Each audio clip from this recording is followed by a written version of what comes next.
everybody. I'm Larry Ridley, and this is Madden 17 on EA Sports.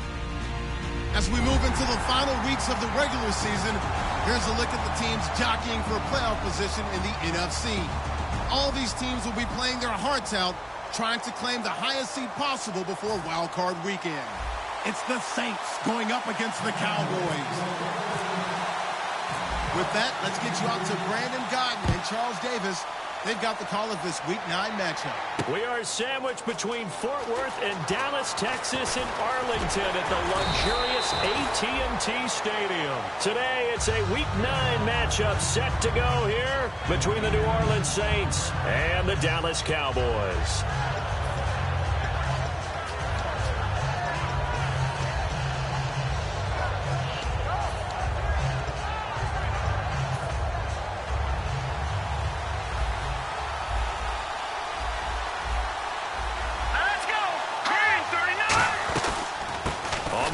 This is Derrick Henry. And not much there. Maybe a yard up to the 24. And a lot of the weight of this offense falls on the shoulders of the running back. That's because the offense knows if they give him any openings, any opportunities, he can turn it into a big play at any time.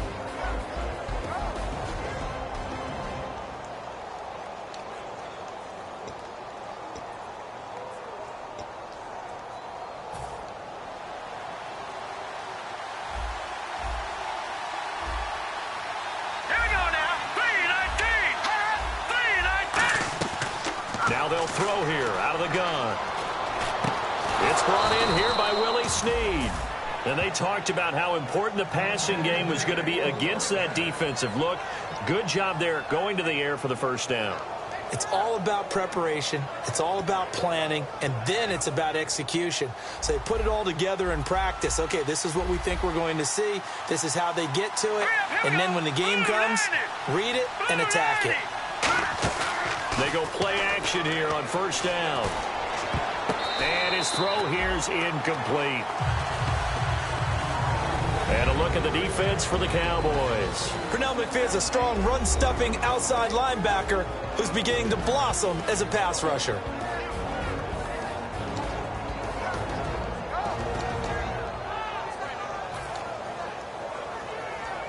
So the incomplete pass brings up second down.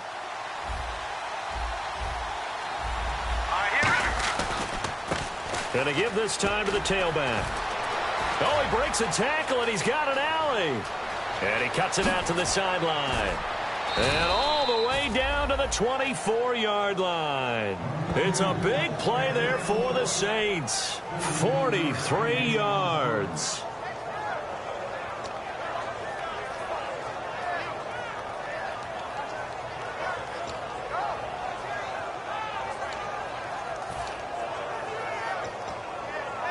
So the offense has it 1st and 10.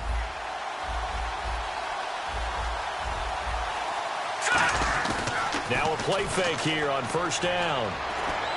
Looking sideline, incomplete. I hope I don't sound too rah-rah on that one, but that's the exact right throw. Either your receiver gets it or no one gets it. Give him a lot of credit for being really precise with it. Got rid of it. No one got it. So 2nd and 10 here.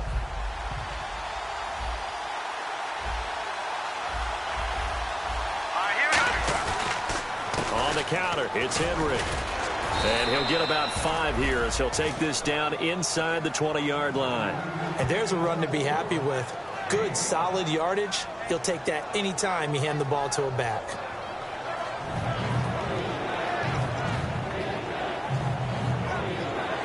And here comes play number 6 on this drive.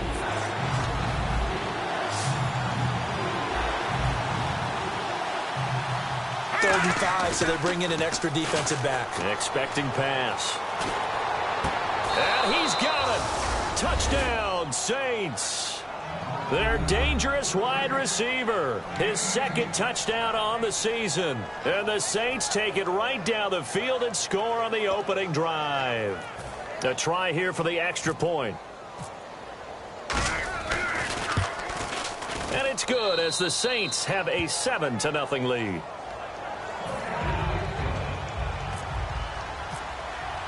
The kickoff unit is out on the field, and they will send this one away. This is taken about 7 yards deep. And last year, that would have been a net gain of 5 on the return. This year, he stopped where he would have been if he had taken a knee, and that's at the 25.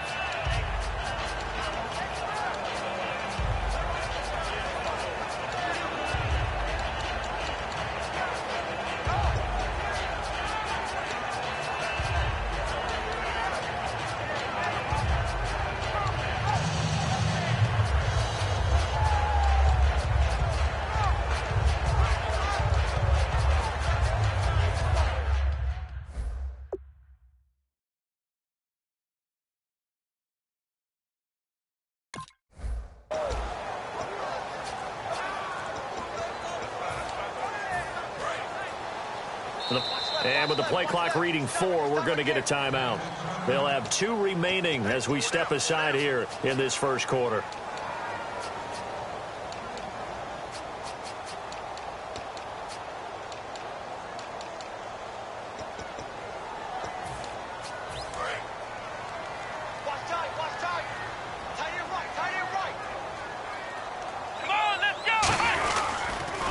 Here's the first carry for Ezekiel Elliott. He takes this for 3 to the 29. Okay, starting lineup time offensively, Charles, for the Dallas Cowboys. And how about them at number 4 in the 2016 draft? Big needs on the defensive line, and they go with the running back. They go star power. They went star power, but Ezekiel Elliott, in a lot of ways, was exactly the right decision. When they had winning success in 2014, they did it running the football. Elliott can do that for him again. He's got his man on the crossing route. They call it a gain of 19, and it moves the chains. And just a small glimpse there as to why they like this rookie so much. And that's why they lit up a little bit in our meetings with the coaching staff. Yeah, when we talked about him, they did. Yeah, you know, they like his work ethic. You know, this guy's running every route well in the route tree and getting better at it all the time, really honing his game. They expect a pretty good jump out of him as things continue to move on. They'll pitch it out to Elliott. And he'll be taken down, but not before getting this inside the 30. It goes as a pickup of 23. And it'll be first down, Cowboys.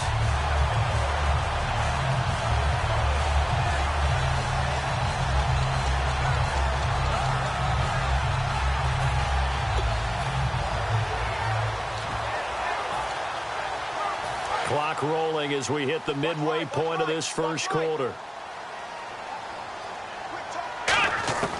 First down, Prescott. Throwing over the middle, but it's incomplete. Partner, your thoughts on this D-line? I love a unit that can control the run and get after the passer. This is an all-around terrific defensive front.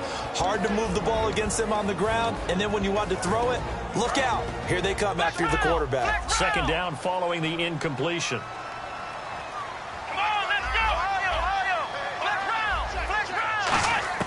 A second down throw for Prescott. Oh, he dropped it. They were looking for him in the middle third. He couldn't catch it. Now third down. On any passes in the middle of the field, anyone who's going after the football is going to be conscious that it's probably going to be contested and often physically. Sometimes that leads to drops. On third down, it's Prescott. And he comes back with one complete. We heard them talk before the game about utilizing the intermediate passing game this week. It works for them there. They move the chains. And we saw them work on it in practice as well. And most teams take a period at a time to work on different things. They put a couple of periods of work into the intermediate passing game, and now we know exactly why. They got the look that they were seeking, and they were able to take advantage of it. On the ground, this is Jalen Richard. And they're going to lose some on this play. Being knocked back to the 18. The loss of a full 3 yards, and now it's second down. Offense walks to the line for play number 7 of the drive.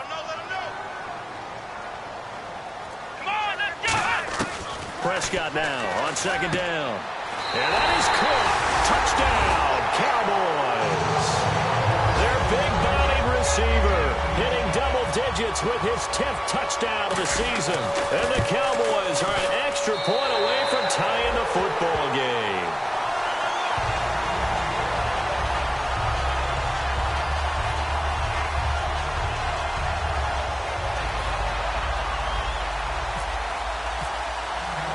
So a tie ball game here as the kick's away.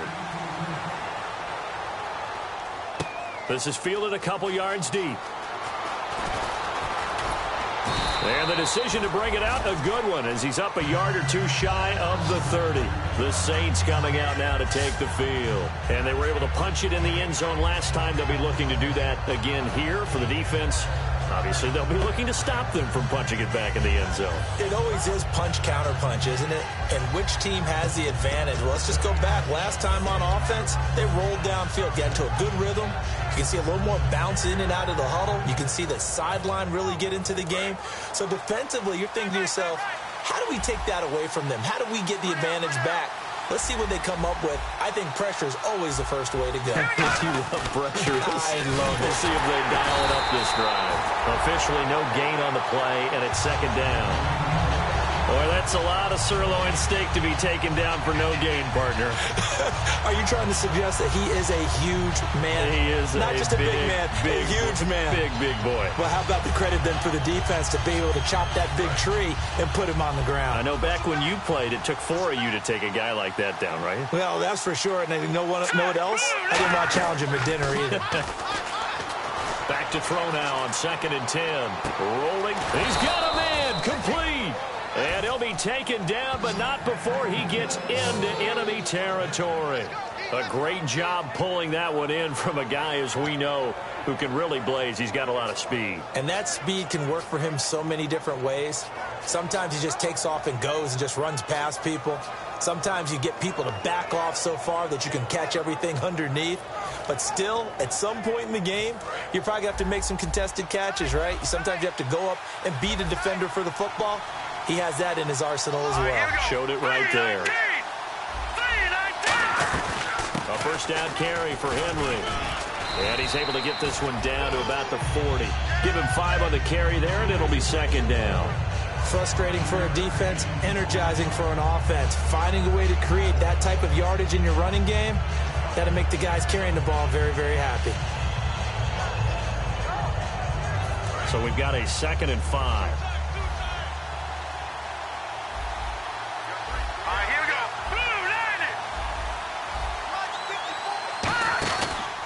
Again, it's Henry.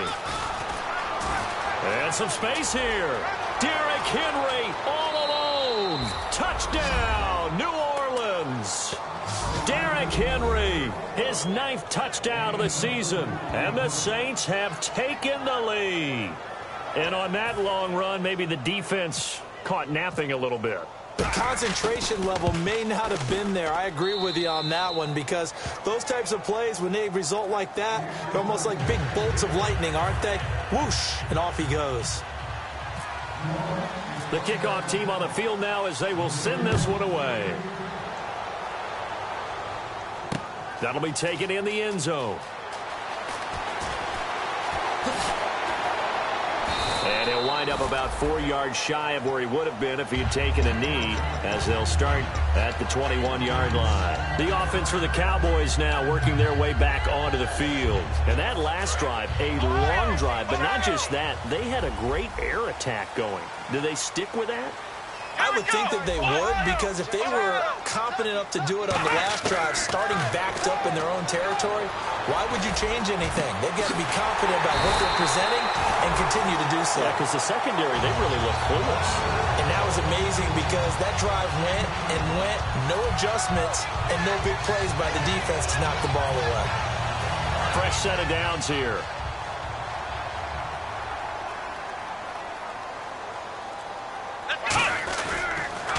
Counter, Elliott. And he'll lose yardage on the play back at the 45-yard line. That's going to go as a loss of a yard, and it'll be second down. Brad, wasn't that long ago that the guy playing that spot was an outside linebacker type of a guy. Now, as a defensive end, how about the speed that he used to get into the backfield and make the play? Second down, Prescott. Quick hitter here, it's complete. And taking it across midfield and inside the 45. They give him 13 yards there on the play and a fresh set of downs. Sitting alongside Charles Davis, I'm Brandon Gaudin, as it is Cowboy football to begin quarter number 2. And they're on the move here. They've got it 1st and 10.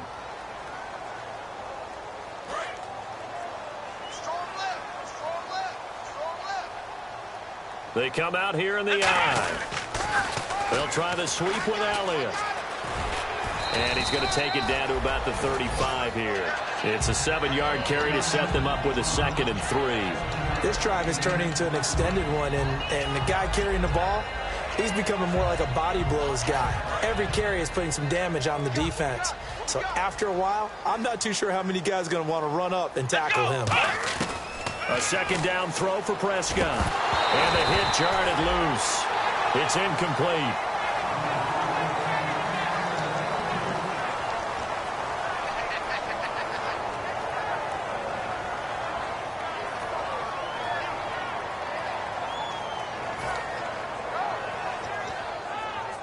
Three yards left to grab here on 3rd down. They come up in an offset eye. Prescott. And that is incomplete. Really good, smart play by the defense, understanding 3rd and short, guarding the 1st down sticks, and being able to make a play on the football and bat it down.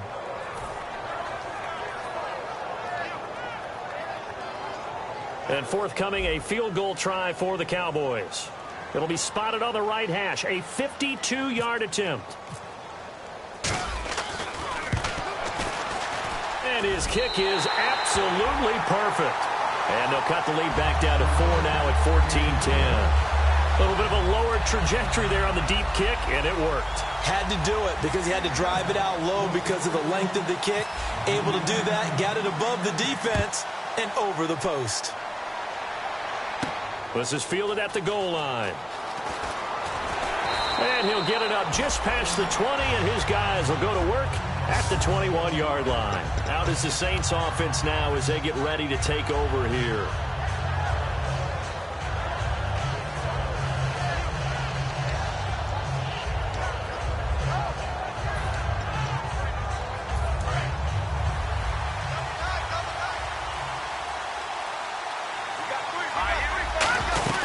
They'll start on the ground. It's Derrick Henry. And he will fight his way forward to about the 23-yard line. A gain of 3, 2nd down. Not a big run on the first play of the drive, but that doesn't necessarily mean it was a bad play. Sometimes you're just trying to settle in, get your guys a little bit of contact, and get things moving. Toward the sideline, and look at that catch. Dragging the toes, and that's going to be a 1st down. Well done. Let's make this one simple. What a catch, especially the finishing part of getting his feet in bounds, toe tapping, and of course, foot dragging. Little tapestry, if you will. Oh, I like it. They'll come out in the pistol. Now on 1st down, he'll drop to throw it. And a quick throw here, that's complete. And he's brought down. Give him 13 on the pickup there. And that leads to a New Orleans 1st down. Okay, so now the question, how did he get that wide open? Well, we both know that he shouldn't, because from the time they handed out scouting reports before this game, he was circled, starred, everything. Find him, cover him. But sometimes you can scheme a guy open. You put the receivers in a bunch. Maybe you move some motion. Maybe you put them on the backside of a formation, and all of a sudden you've got a better matchup. Every now and then, the offensive guys, they figure a way to get him open, even with everyone keeping eyes on him. And that's certainly a guy they want to keep trying to scheme open. Brandon, that play ended so fast, it's almost as if the quarterback handed it to the runner, and the tackler was there right away for a loss of yardage.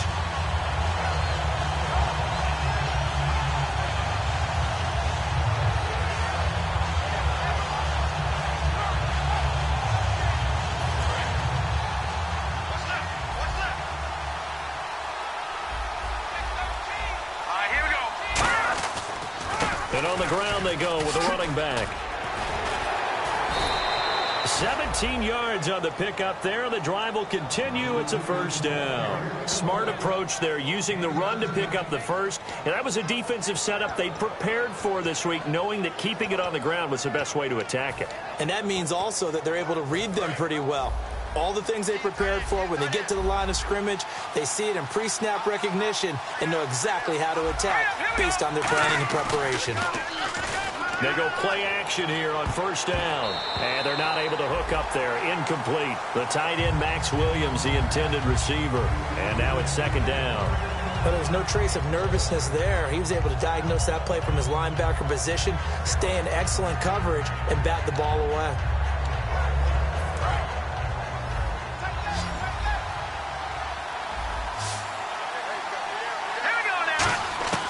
He'll try again with the arm here on second down. He's going to find his running back. It's complete.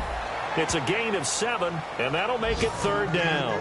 I know most of the time when the ball's in the air, you're thinking wide receiver, tight end, but running backs, they can be a big part of any passing offense nowadays.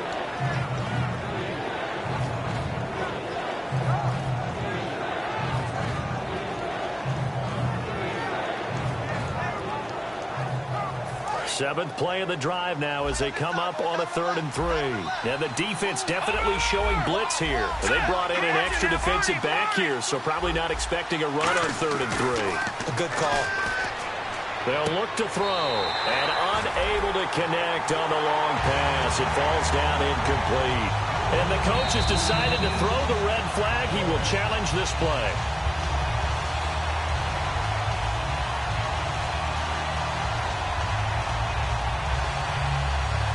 Well, he challenged the play. It did not pay off. And that means he lost a timeout in that challenge. And as a coach, you hate that. Don't know if you took the advice of the player. You threw it yourself, but it didn't go your way. At the end of the day, it all comes back to the head coach. He has the final determination on whether to actually challenge the play or not. In this case, it didn't pay off for him. And that's got to be so heartbreaking. You throw that flag, you probably feel really confident, and then all of a sudden, boom, you lose the challenge. Yeah, when you take a look at it, you're throwing that flag because you believe you're going to be right. And when it comes back the other way, you have to regroup. And a nifty return there as he's all the way up past the 40-yard line. Here's the Dallas offense now heading back out onto the field. And fortunate to get points on the board last time. They had to hit a really long field goal to do so. The kickers in today's game are so good and so skilled and hit from distances that we almost start to take them for granted, and we can't do that. That's a long field goal that they got 3 points out of. They've got to feel good about that, and they better make sure they love him up because he's helped them out. Yeah, now we'll see if that offense can put 6 on the board here. We'll see. And that one was knocked away, and I think the defenders are going to be a little upset with themselves. They made the play on the football, but that one felt like a forced pass by the quarterback. Thought he had someone open. He really wasn't. Maybe an example of having too much confidence in his receiver that no matter what, I'm going to throw it to him. And that was a play made by the defense, and it could have been a bigger one. Look, the first down marker is out there, but sometimes it's hard to find for an offense when they're in a long yardage situation, which usually means throw the football. In this case, they went against the tendency and ran it. And boy, the reward was there. A big, big pickup. And guess what? It's now 3rd and very short in order to try and pick up a first down. There may have been a little bit of an element of surprise there. 3rd and inches, and they go quarterback sneak. I still feel like this is a play that often is reserved for 4th down. Now the offense lining up 1st and 10. Let's go! Prescott to throw this time. Looking left side, he's got it, complete. And they're able to get this one down to the 25. They'll get 23 yards there. And that leads to a Dallas first down.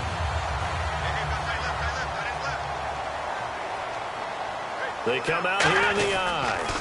Elliott, toss right. That's strong running.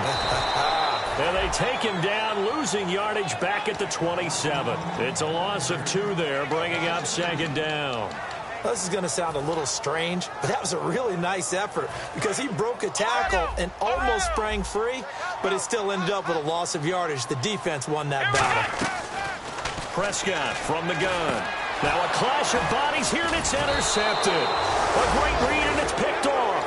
And they have the football and will take over at the 24-yard line. Now the Saints, they trot their offense out here, and they split the uprights last time for 3. They've got the lead. They're not going to play this conservative. They're not hoping for another field goal. They're hoping for a touchdown. I'm with you on that one. I like where your head is. I like the way you're thinking because you're exactly right. Trying to sit on a lead and play that way, that doesn't work too well for most teams.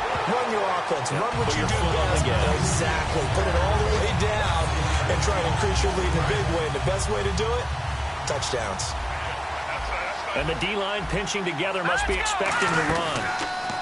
He'll look to throw. And they can't get the long connection as it falls incomplete. Trying to get it to Willie Snead there.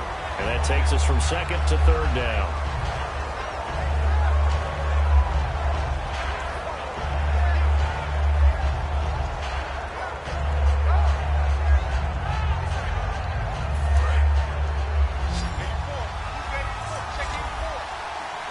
So 3rd and 15 and an extra defensive back in the game now. Flooding the passing lanes.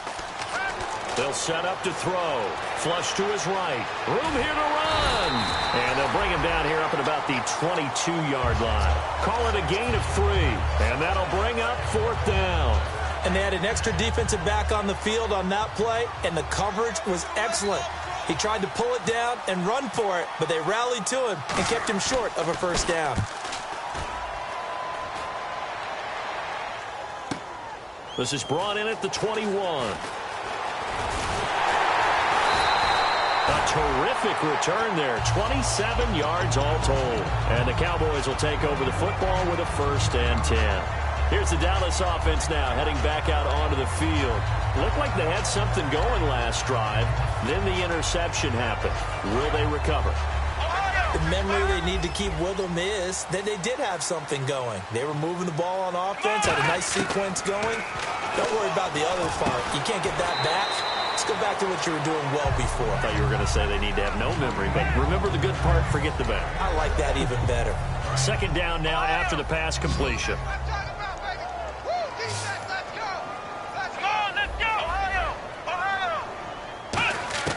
Prescott now on 2nd down. Firing quickly here, and that's complete. A gain of 4 that time as the drive continues. Some think the teams really won't throw a slant route unless you have a receiver that has a lot of stature to him. But sometimes the little guys, they get lost in there. People can't really locate them, and they run that quick cut on the slant, and oftentimes they can turn it into big plays. And he'll take this one down to about the 40. Give him a couple on the carry there, 2nd and 8. That's a good play by the guys on the defensive side of the ball. Held him to a gain of 2, and that changes the playbook a little bit now for the guy calling plays. 2nd and 8. Now he's got to probably think about going to the air instead of maybe staying with the ground game. Oh, he's got a man wide open, complete. And he gets this one all the way down inside the 20-yard line. Simple slant route, and part of a really nice hard throw by the quarterback. Nice timing between the quarterback and the receiver. They were perfectly in sync, and he put it right on him on the inside route. From the red zone now, Prescott. Quick hitter here, it's complete.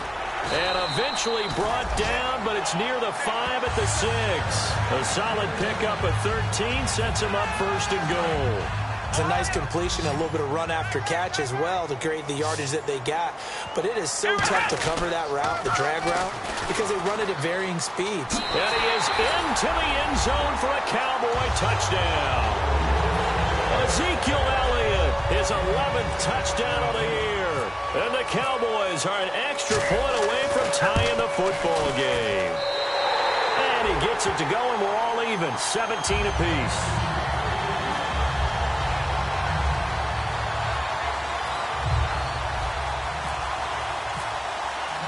So we're right back where we started, all even as the kick's away. That'll be taken in the end zone. Oh, he shifts past him. Now the Saints offense, they get ready to go back to work here. Now the ball backed way up, so thinking with this amount of time on the clock, probably just sit on it, and we'll see these two teams go to the lockers. Yeah, I don't think you want to overthink it in this situation. Either side of the ball. Just go ahead and finish up the half and get on out and talk about it. They'll try and start this drive in the air. Dancing to his left. And he can't find a receiver, and he's brought down. Now hold everything here. We're going to get a timeout by the offense. So that means they're down to 1 remaining here as we head toward halftime.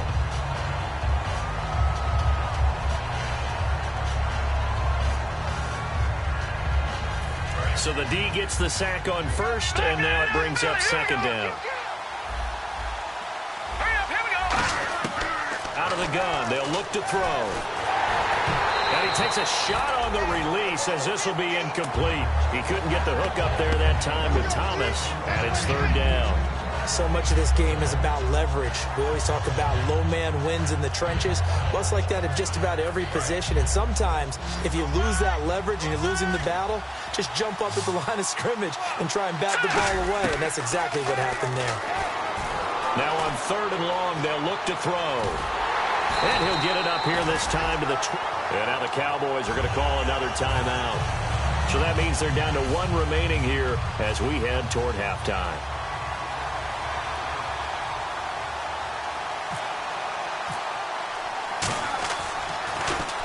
He gets this one away, and boy, it's another boomer. Fielded just inside the 20. So nothing separating these two teams as we head to the break, all square. As we send you now to Orlando and our Tiburon studios, where Larry Ridley's standing by with our EA Sports halftime report. Larry, both teams appear ready for the fight ahead, and we resume action here in quarter number 3. This is taken about 7 yards deep. And he's up past the 20 to the 22-yard line. Out come the Cowboys now as they'll go on offense first here in this third quarter. First half showed us some pretty good offense. Tie game, we'll see what the second half brings. And it'll be interesting because I think both sides feel pretty good about what their offenses are doing. Gotta wonder what adjustments are being made defensively to try and get a spark and maybe slow down the other side. But here, do you change up anything on this opening drive? Not offensively, you don't. You've got everything going your way. You've probably prepared for maybe some change-ups you might expect, but overall, you like what your game plan's showing you.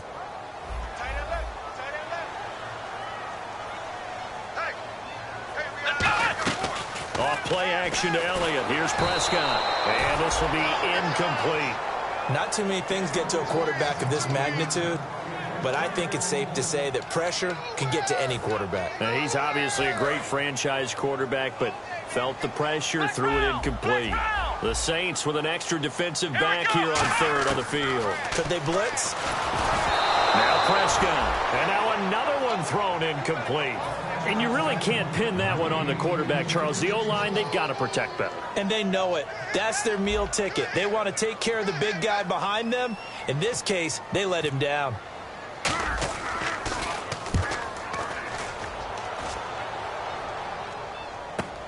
Taken in at the 22. Good blocking there, nearly sprung him. As it is, it'll go as a 19-yard return. And the Saints will take over with a first down and 10.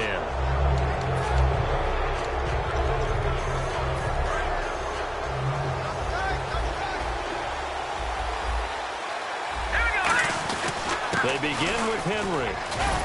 And he will be brought down at about the 43 that time. 2 yards on the pickup there. It'll be 2nd and 8. Well, that's not a run that's going to make any of the highlight tapes, but they've been moving it well all game on the ground. This is another one that keeps them moving forward. Possible run anticipation here as the D-line sandwiches together. The play-action fake. They'll look to throw. And this one caught by Max Williams. It's a 10-yard pickup, and it moves the chains.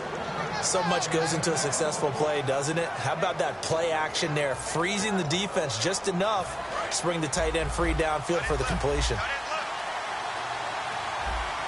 Thomas, the lone receiver, left.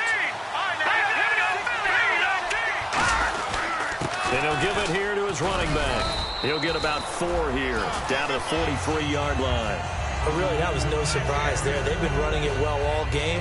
And I know goals change all the time, but any team will take that type of run each and every time. Second down to the offense, needing 5 yards. They come out here in the eye. He'll drop to throw. He'll buy some time right. It'll be a gain of 4. And all of a sudden here, it's 3rd down. How about a tip of the cap to the defense? They're working against a very mobile quarterback, but all day long they've kept him under wraps. And on that play, they held him to a short gain.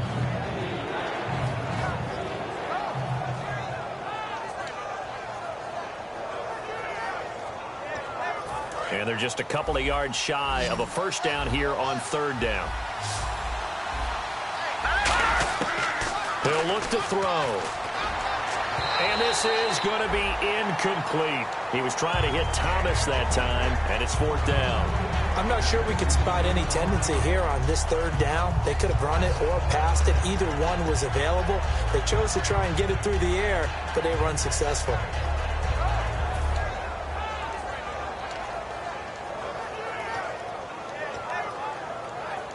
Feeling like they're not quite in field goal range yet. They're going to go for it on 4th. Now they'll throw here out of the gun. Buying time to his left. He may try and run for this. And he's able to get the 1st before he's taken down at the 36. And here comes play number 6 on this drive.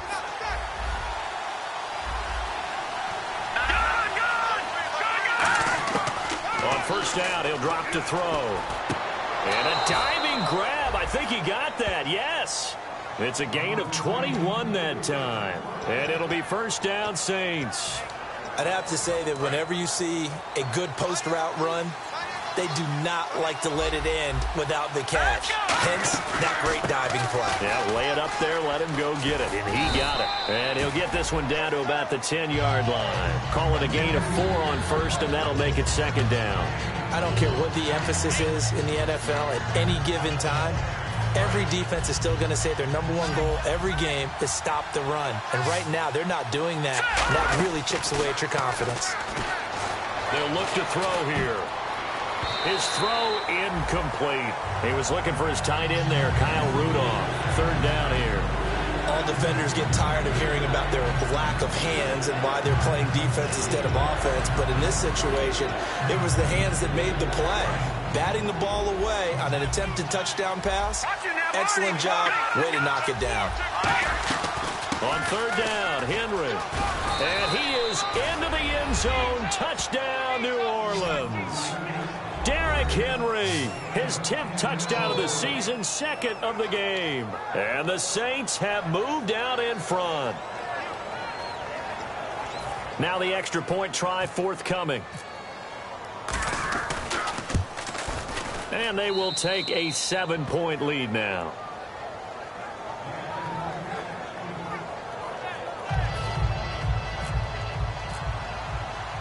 The ball upright on the tee, and the Saints kick team booms it away. That's fielded in the end zone. And he'll get it up to about the 26-yard line, just across the 25. And now Dallas gets set to take the field. And on the last go-around, they really couldn't get anything going. They had to punt from deep inside their own territory, which means you're going to lose the field position battle as a general rule. What they're looking for now is a little more consistency, move the ball at least a few times on offense, get a couple of 1st downs, and hopefully flip the field. Well, just something to build off of. That's what they're looking for here. A really nice gain of 25 yards. They like going to him in the slot. He catches another one. I think this comes under the heading of until they stop him, why not go back to it? He has something going really well. Great working relationship with the guy throwing the ball, and they keep making the connection. And on the outside, they're playing press coverage. Going down the middle, and it's complete.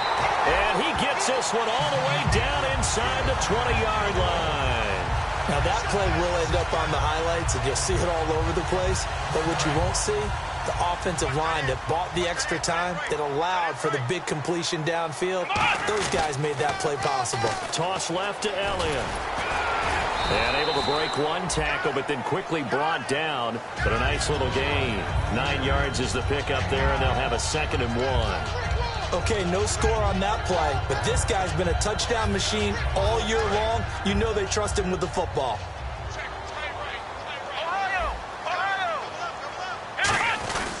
They'll give it to him right up the gut. And he's going to be brought down just shy of the 5 at the 6. It's a 3-yard pickup, and that sets up a 1st and goal.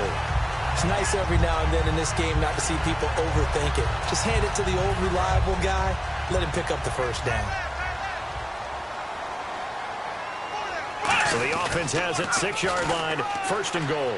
Now Elliott. And he gets him a little bit closer. He takes it from the 6 inside the 5 to the 4. Well, Brandon, we always know that once you score 1 touchdown, you're without a doubt. And so far today, he's got 1, but was denied as he tried to get the 2nd one. They come up in an offset eye. Time running out here on the play clock. They just get the play off. Now Prescott. And he fires one that's intercepted. A great read, and it's picked off. And a big turnover there as his guys will get the football back. Out onto the field comes New Orleans.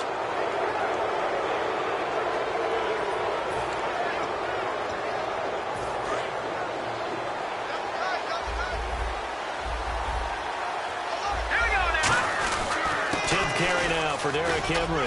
And he'll be brought down here at the 28. A good run there on 1st down, and it'll leave them with a 2nd and 2.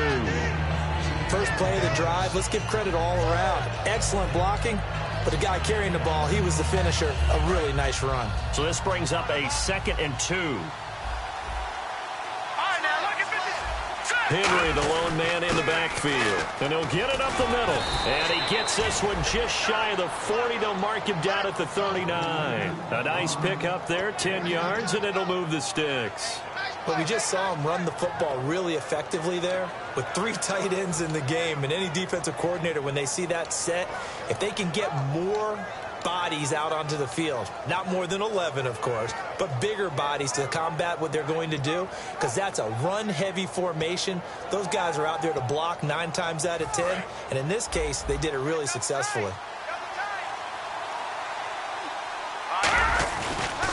Derrick Henry. He can't bring him down. The weight room does work. And he gets this one to midfield before he's brought down. And we were down on the field watching Henry warm up before the game. He's a big man. No wonder he breaks those tackles. And you remember what I told you when we were watching? It's not all pads. I mean, you get him out of pads and just see him in a regular suit or an outfit. He is a huge human being and a lot faster than what people know. When he gets rolling, he's a lot to bring down. Offense comes to the line now, 1st and 10. They come up in an offset eye. And they'll go with a ground attack here. And he's going to get this one down to the 45. 5 yards on the carry. Good pickup on 1st down. And in this situation with a lead 4th quarter, they're liking keeping the ball on the ground, I'm sure. That's just smart football, but you know the defense has to know it as well. They've got to stop them here. So now we're going to see that loading the box in a big way. 6, 7, 8, 9, whatever it's going to take, puts a little bit more pressure on your big offensive line. Now back to throw. This one complete to his fullback out of the backfield. Call it a gain of 7, and it gets him a new set of downs. And they pick up a 1st down.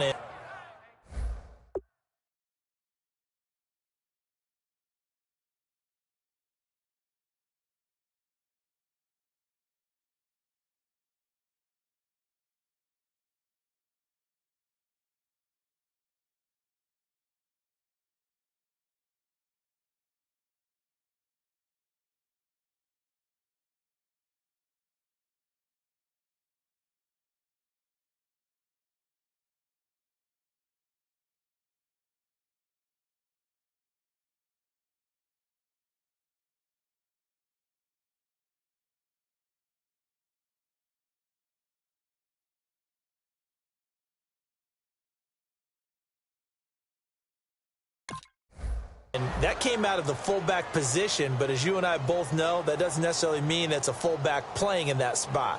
Well, times have changed, right? The old school fullback doesn't really exist anymore. We're not getting that same player out of college with all the spread offenses, not very many pro style where you actually have a true fullback. We're having to make do in the NFL and put guys in that spot who emulate it but aren't necessarily that position. Now they'll run it on the toss. And he's going to get this inside the 30. A nice pickup there of 11 yards, and it'll move the sticks. When a coaching staff sees their team run the ball this successfully in the fourth quarter, they're really excited because you can plan for a running game all you want and want to press that advantage when you get it.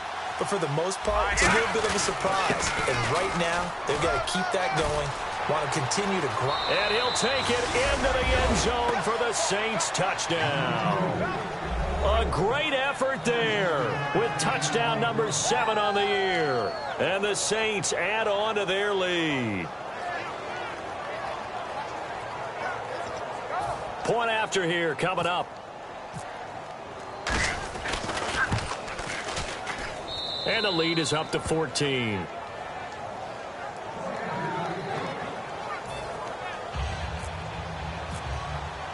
The ball upright on the tee, and the Saints kick team booms it away. This is taken about 7 yards deep. And he's able to get it across the 20, but not by much, as he's marked down at the 21-yard line. And now here come the Cowboys. And the interception thrown in the red zone last time. We'll see if they can rebound. I just have to think the last thing he said as they went back out there was, don't do that again. What do you think? What do you think? Yeah, I think that. I think that not only did he say that, but he also told him, let's put it in the end zone that it's supposed to be in, all right? The end zone we're trying to score. I know we're being a little bit facetious here, but the bottom line is take... And got his man complete. The 20, 10, 5, touchdown, Cowboys. A big play there, 79 yards. And the Cowboys have cut it to within a score. And that'll cut the lead down now to a touchdown.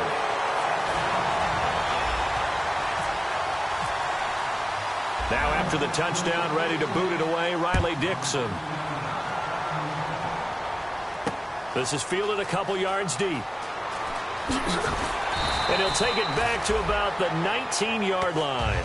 And now the Saints get set to trot out there. And now last drive so successful with the ground.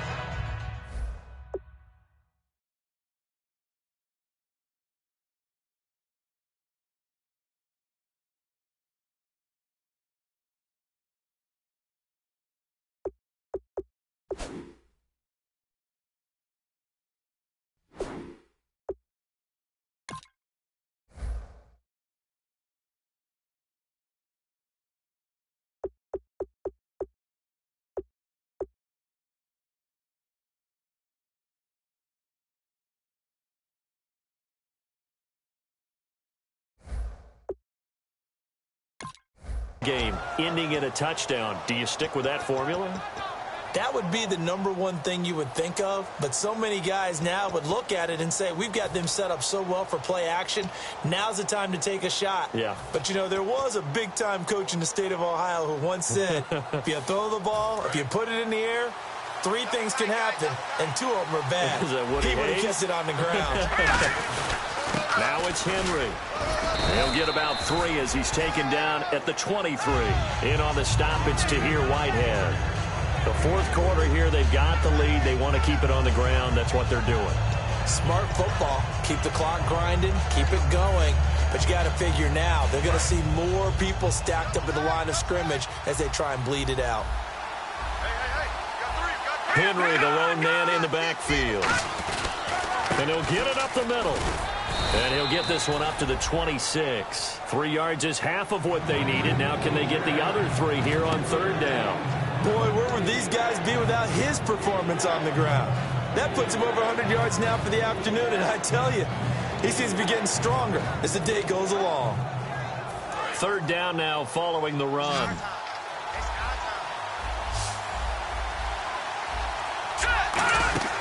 Here's a play fake as they set up to throw. Got a man. It's complete. Williams. And he's going to get this down to the 35-yard line. And now it looks like we've got a Cowboy shaken up down there on the field. Well, he gets attended to. We'll step aside.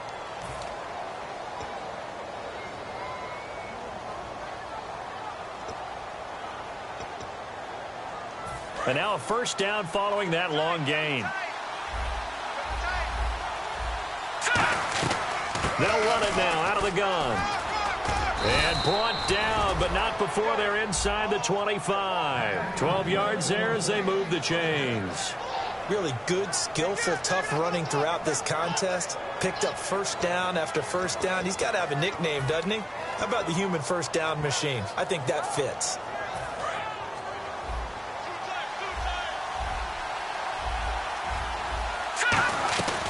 They'll run it now out of the gun.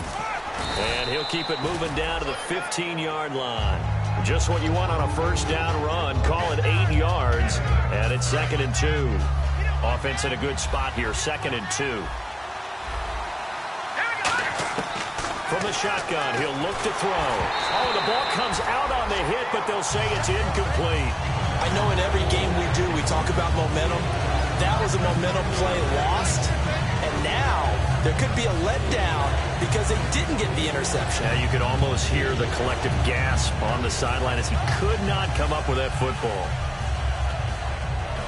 So incomplete on 2nd down. Now they'll look to convert here on 3rd. They'll try to run for the first with Henry. And he gets the first down yardage before he's brought down just outside the 10 at the 11.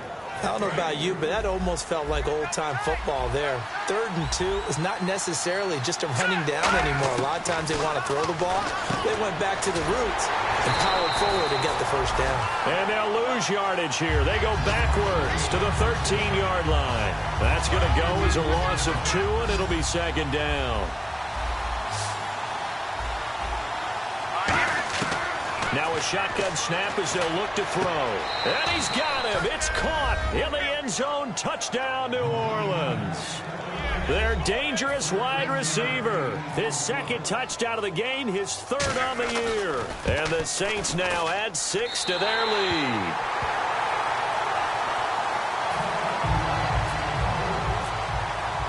Set now to kick this one away, and off it goes. This is taken about 7 yards deep. And last year that would have been a net gain of 5 on the return. This year he stopped where he would have been if he had taken a knee, and that's at the 25. So out come the Cowboys now as their offense gets set to take over. And following that long touchdown pass, a one-play drive last time, we'll see if the defense, you know they're ready. They don't want that to happen again.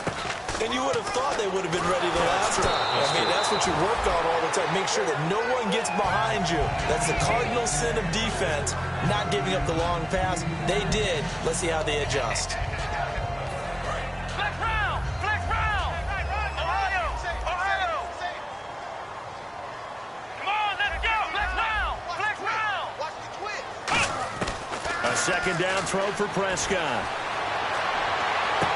Oh, he dropped it. They were looking for him in the middle 3rd. He couldn't catch it. Now 3rd down. It looked like they had something there, but I think that he was thinking about running with the football before he actually hauled it in, and that led to a big drop. And the offense looks to pick up the first here on 3rd after that incompletion. On 3rd down, it's Prescott. Oh, there's that man again. It's complete. And he will have a first down as they get him to the ground at the 37. And a 2-score game, obviously, every play, every 3rd down, like we saw there, magnified, big pickup. It was a huge pickup. What they really want, though, is to not even get to 3rd down. They've got to maximize time and conserve as much as possible. Play clock winding down. Now a play fake here on 1st down. And it pops free. The collision there jarred the ball loose and brings up 2nd down. So incomplete on 1st. Let's see what 2nd down has in store. Throwing again. Prescott on 2nd and 10. And he's got his favorite target yet again. It's complete. That one goes for 24 yards. Well, we haven't been shortchanged on offense. Another fun play to watch there on the deep pass.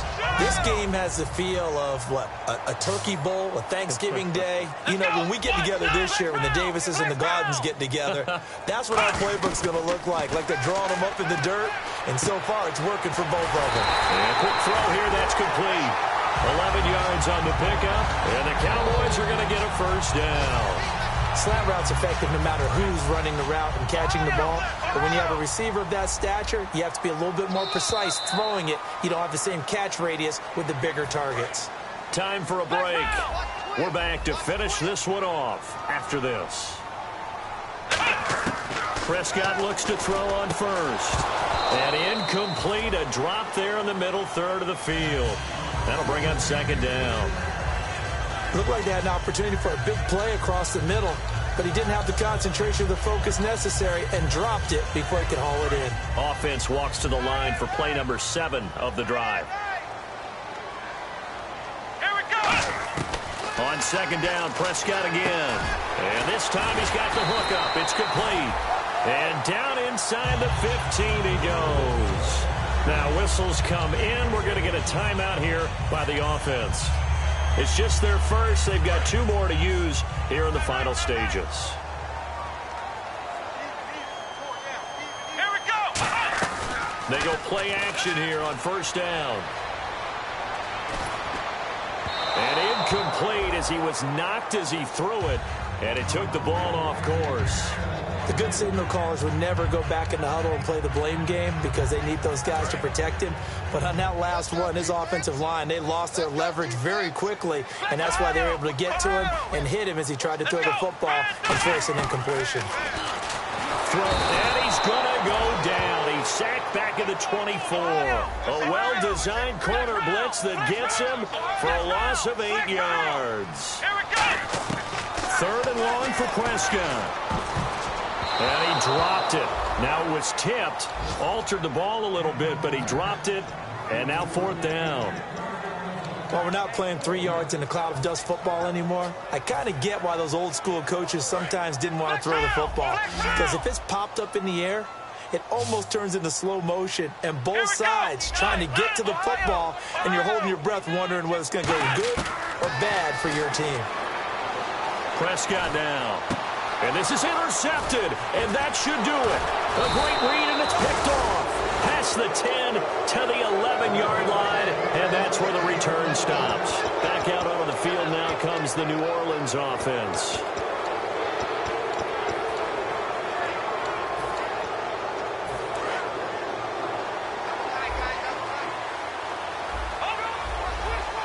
They come out with 1 back and 3 tight ends. Henry will get it. He's been busy today. And now the Cowboys are going to call another timeout. That'll leave them with just 1 remaining in this 4th quarter of play.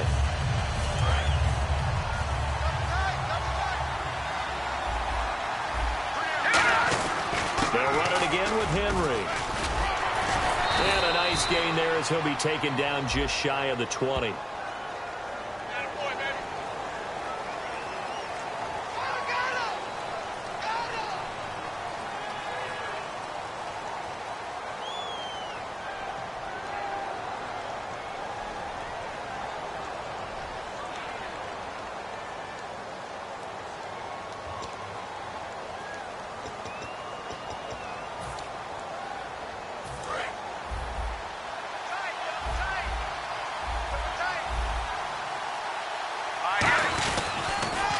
Now they'll run it on the toss. Oh, he's got a little daylight. And he'll cut it out to the sideline. And he's taken down, but not before he gets this across the 25-yard line. I know anytime you watch a team run the ball really well, there's some pinball effect, people bouncing off of each other. There's also some things of beauty in there when you see these nice, explosive, strong runs. And this guy, he knows how to carry the football really well and continually wants the football. Why? He knows the offensive line's going to give him great effort, and he gives great effort himself to finish off runs. 5 yards is the tally on first down. That brings up 2nd and 5. When you find that kind of yardage, you couldn't be more confident as a ball carrier. And guess what? You're going to go back and tell your offensive coordinator, I'd like to keep carrying it, thank you.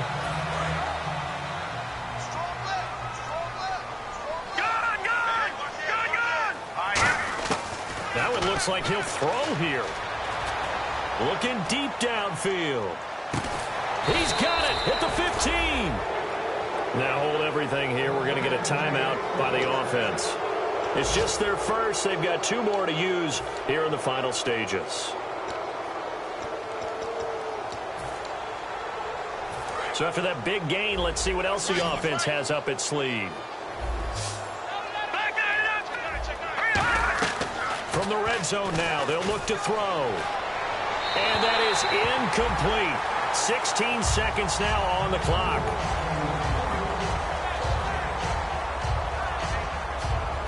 Unable to connect on the first down pass play.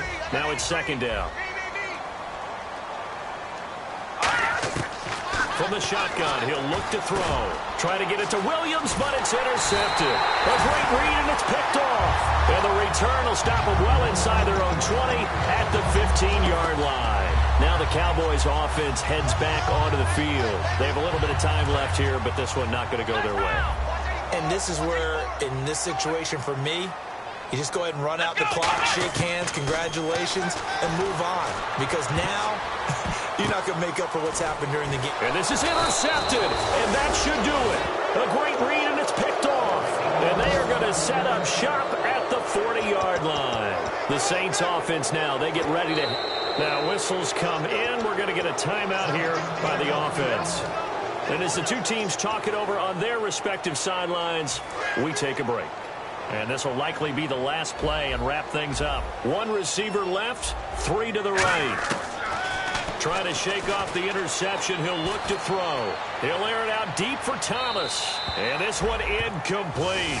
Well, apparently taking a knee is not in vogue. They're not able to add another touchdown on. And now the ball game is over. Well, I know at points in this one you wanted to close your eyes because of all the points that were being put on the scoreboard. You're a defensive guy, but it was a fun little track meet, wasn't it? It was, and you know the people who really enjoyed this game? They're the ones that like going to batting practice at the Major League Baseball parks, right? Seeing the 14-11 game, that sort of deal. That's right up their alley with what we saw in this one. So for the Saints, the win will help them keep pace in the playoff race as they move to 6-3 on the year. And they'll be able to enjoy this one through the bye week before they get back at it again. Meanwhile, for the Cowboys, they'll lose an important one here as that drops them to 5-4 on the season. And they're going to get an extra week to stew over this as they're not back in action until week 11. That'll do it for us. For Charles Davis and all our hardworking crew, I'm Brandon Gaudin. You've been watching the NFL on EA Sports. For more, find us on Twitter at EA Madden NFL. So long, everybody.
Guys, we all watched the film from yesterday, and I hope everyone knows it wasn't good enough. Today's practice has got to be great. You want to win a ball game, take advantage of your practice reps, because Sunday's going to be here before you know it. Here we go! Brand 38! Brand 38! Hut!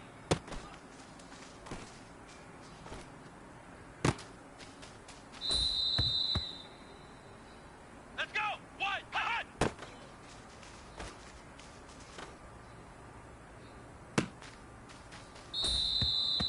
Come on, let's go! White 90! White 90! Hut!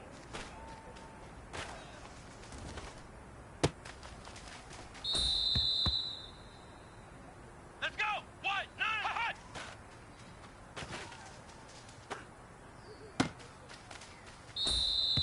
Come on, let's go! White 90! White 90! Hut!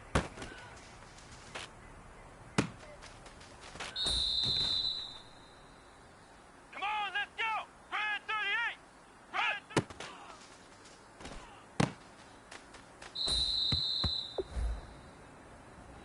Come on, let's go! White 90!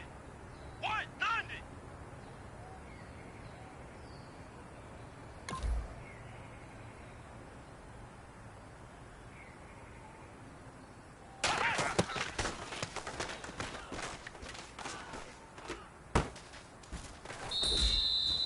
Come on, let's go!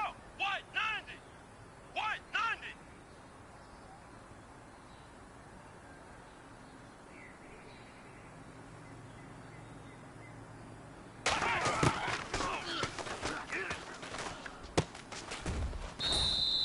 Come on, let's go! Brand 38!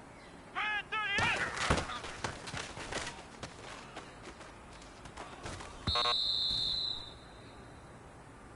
Let's go! Brand 38!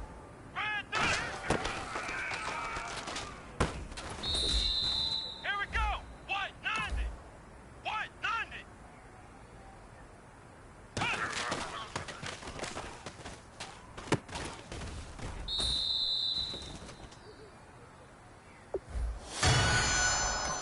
Here we go! Brand 38! Brand 38!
man. That was great. I mean, you had a great day today. The game is really starting to slow down for you, isn't it? I can't wait to see what you're going to do on Sunday. Good job.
Hello, everybody. I'm Larry Ridley. You're tuned in to the NFL. In today's matchup, we have an offense that keeps itself on the field. The Cowboys are top 10 in converting on third down, and they'll be up against a packed defense that wants to get off the field. With that, let's get you out to Brandon Godden and Charles Davis. They've got the call of this Week 9 matchup. Larry, we find ourselves right in the center of the Dallas-Fort Worth Metroplex in Arlington and AT&T Stadium. Today, it's a Week 9 matchup set to go here between the New England Patriots and the Dallas Cowboys. The first 2 months of the regular season down. What will the final 2 bring us as we're off in Week 9? That'll be taken in the end zone. And no run back here. This will be a touchback, and it comes out to the 25-yard line.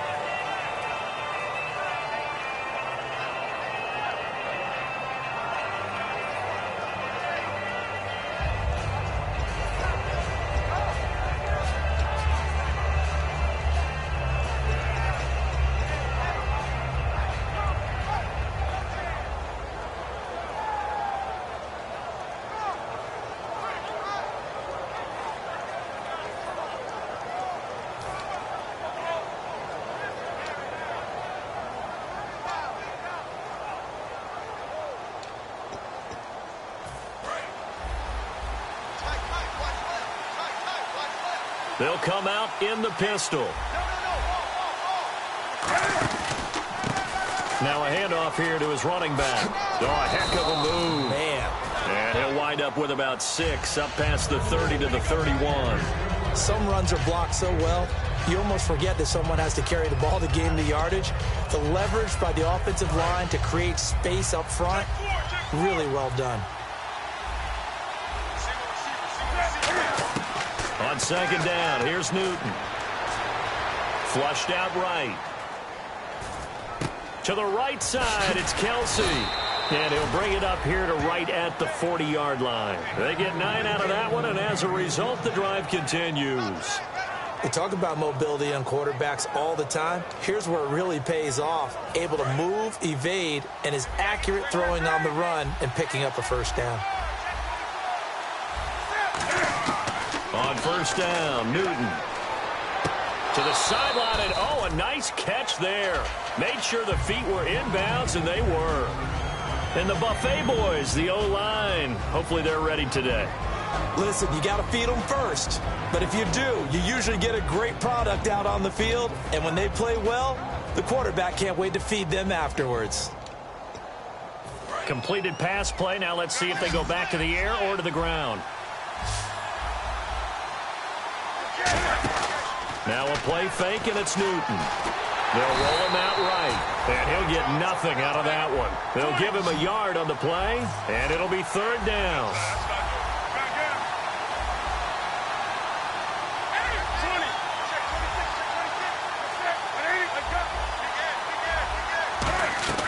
Throwing on third down, Newton.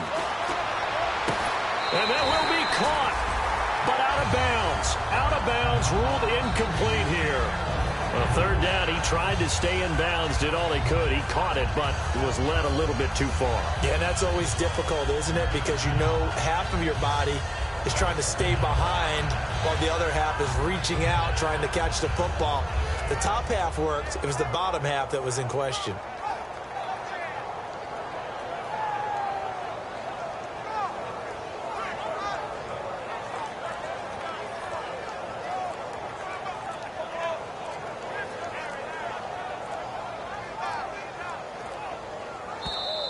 And now the punt team couldn't get ready in time, and this is going to be a delay.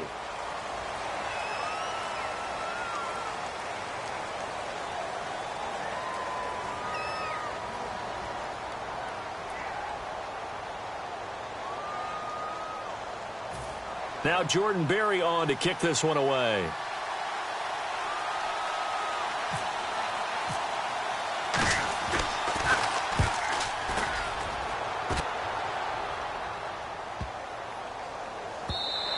And this one hits at the 3 and then bounds into the end zone for a touchback.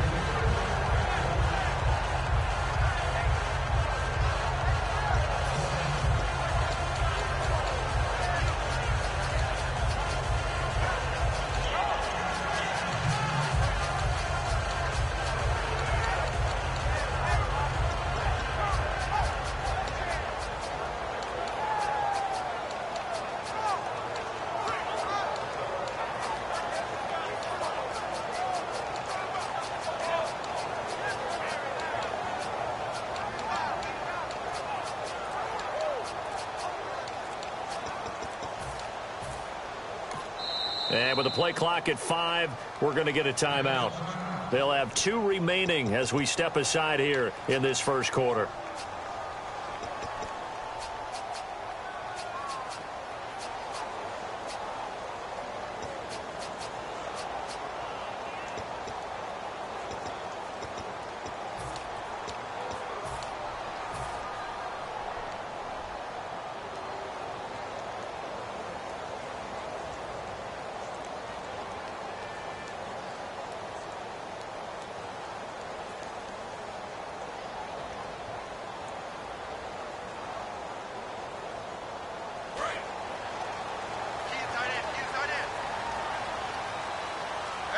They come out here in the eye.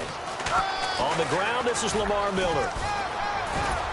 And he'll take it ahead to the 28-yard line. 8 yards on the pickup, and now they'll have some options on 2nd and short. So much of the game today, we're looking for hybrid players, guys who can do a combination of jobs. And anyone who plays a strong safety position, now more than ever, is a hybrid-type player. Half defensive back that covers passes and half linebacker that makes tackles. We just saw the linebacker make that play. Firing quickly here, and that's complete. 2 yards on the pickup there, but it's enough to give them a new set of downs. I think that's a big pickup for a first down because when you run a drag route against zone, you're sometimes asking for trouble because you might run into a defender. Yeah, well, there they ran into a first down. Executed it to perfection.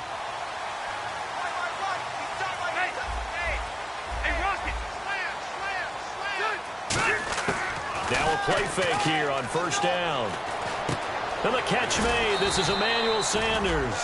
Give him 9 there on the first down completion. Well, clearly one of his advantages as a passer is his height. Sit back in the pocket, fired over the middle. That makes things tougher defensively, doesn't it? It really does because your goal is to move the quarterback off his initial spot when he gets his drop back completed.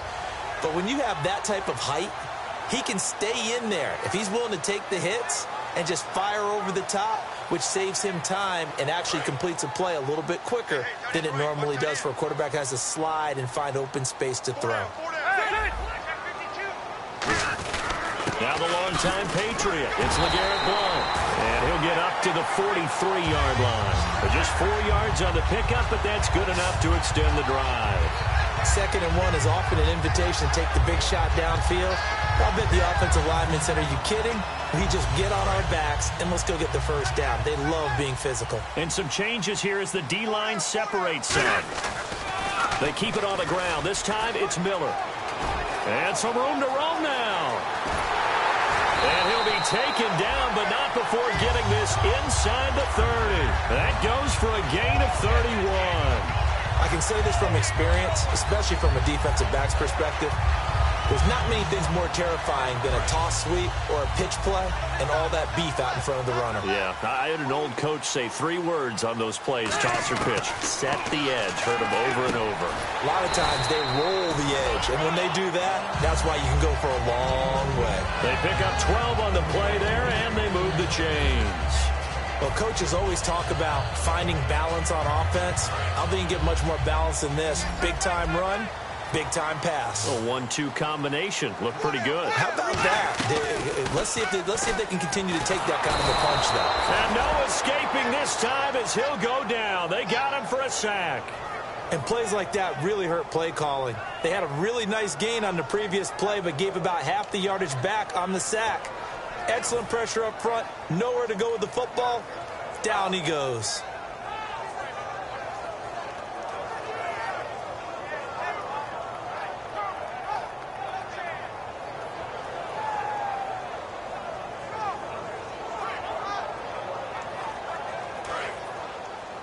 Hurry up! Switch. The 180! All right, now, look at 56. Second down, Rivers. Trying to get it to Beckham, and it's intercepted. A great read, and it's picked off. And a big turnover there as his guys will get the football back. So the Patriots coming out now. And they'll be looking to avoid what happened last time with just punting the football. But when you look at how teams play the game, that complementary football comes into play. How do I take care of my defense? How do I take care of my offense? Well, The defense is taking care of them in a lot of ways. Now it's time for the offense to jump things up and help their defense out. Give them a little bit of rest. Yeah, time for them to give them a rest. Took the words right out of my mouth.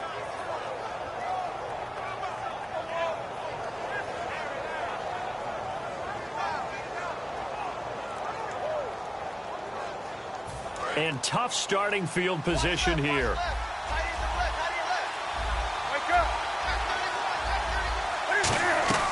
Now following the interception, here's Newton. It's Kelsey on the ground. They give him 14 yards that time and a fresh set of downs. I know exactly what's going to be said about that play from the defensive perspective. What's that? That's why I tell all you guys we need more than one tackler to the ball. He broke the first tackle. Luckily enough, there were more people there to get him down.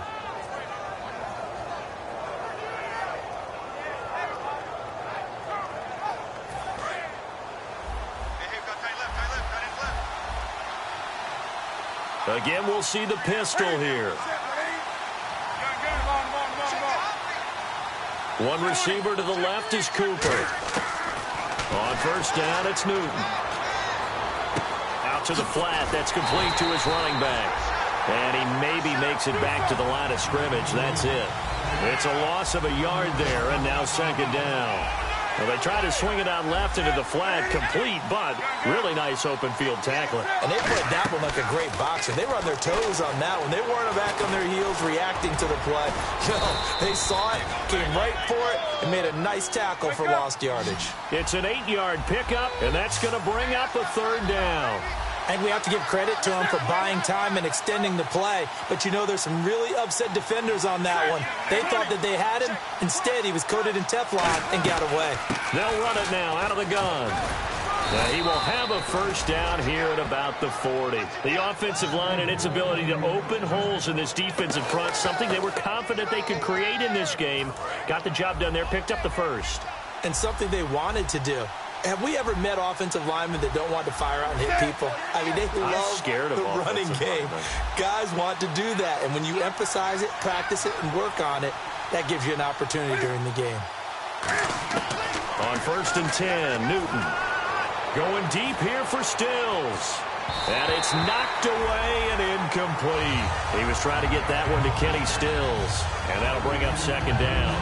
They decided to air it out a little bit on that play, take a shot downfield, but the coverage was really nice. Able to get a hand in and tip it away.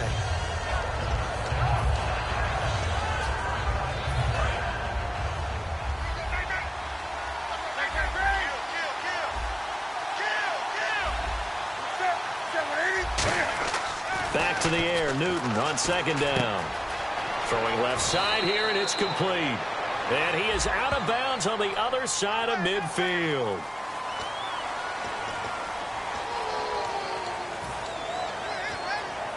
And this will probably be the last play of the quarter.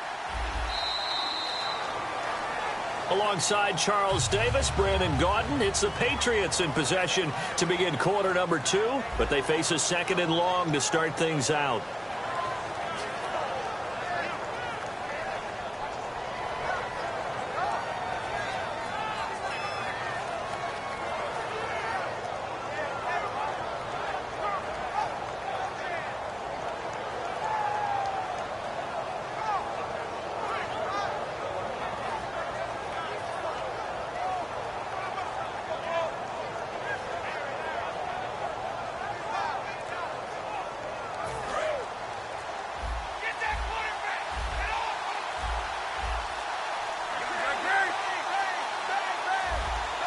Just beating the play clock is Newton.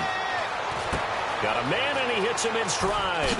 And he'll be brought down just shy of midfield at the 49-yard line. A big gain there after going backwards, and that'll lead to a third down. Oh, it's a nickel set here defensively on 3rd and inches. Still want to be prepared for a pass. They'll run it now out of the gun. No gain on the play there. A nice job defensively. And it likely forces a punt situation on 4th. So nothing there, but maybe you blame that on the blocking. Yeah, at some point, you've got to win at the point of attack. And on that play, that was all the defense. They made it happen. It's away, and it's a high kick here, but not high enough to hit the scoreboard here in Dallas. Officially just 27 yards there on the punt. And out will come the offense as they take over. And now Dallas gets set to take the field. And the interception last time on the opponent's side of the field, certainly not what they wanted. Put it mildly, that is so frustrating because that signifies there's a drive going on. You're in a good spot. Great place to run some of your best offense. Instead, they turn the ball over. Yeah, turned the ball over last time. See if they can avoid doing it here. And after the play on the ground, that brings up second down here. They'll run it again with Miller. And this time not as successful as he'll get back to the line of scrimmage and no more. Just a yard on the pickup there, and it'll leave him with a 3rd and 3. The best defensive linemen, they play with great leverage so they can get low and not get bowled over by offensive linemen. They have excellent hands. They can throw people off on a play. We just saw a great example of a really good run stop by a guy playing the defensive tackle position. 3rd and short yardage. Rivers got him in. He finds Sanders. And he will have a first down as they get him to the ground at the 37. And they're on 3rd and short. They just tried to spread the field. It worked. And I think that the spreading of the field, the extra receivers, has really become the next in the evolutionary chain in the NFL. Go all the way back in that situation, you're handing it to the fullback, right? As we evolved, maybe you pitched it to your tailback. Now you spread the field, and you have your choices of where to throw it and complete it for a first down.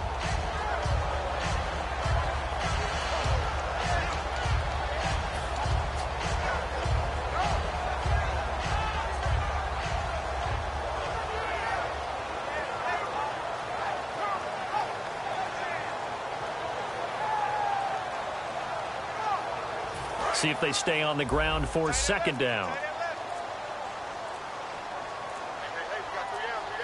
They'll need to get the play off quickly. Rivers. Left side here to Sanders. A good pick up there of 20 yards. A nice little completion there by Phillip Rivers. And you and I were reading the article yesterday, 5th grade.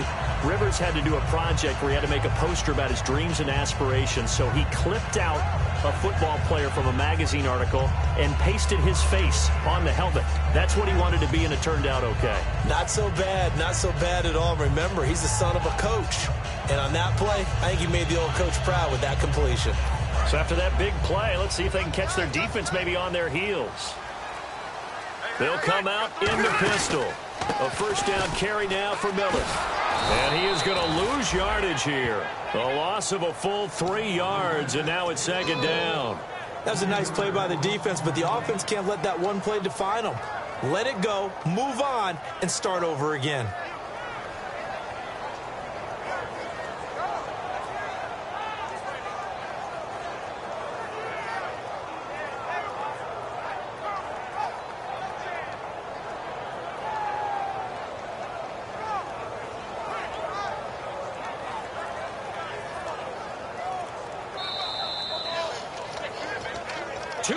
Remain in a scoreless first half.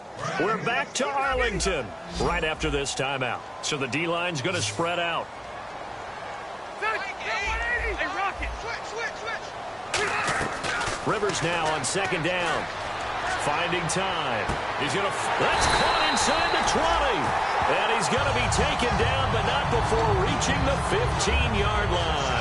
Well, we know he's got the speed there. He needed the speed and the hands. A great catch. And because of that speed, you have to respect it as a defender. So you have to either play off or make sure you're somehow in contact with him. And he's able to do exactly what you said.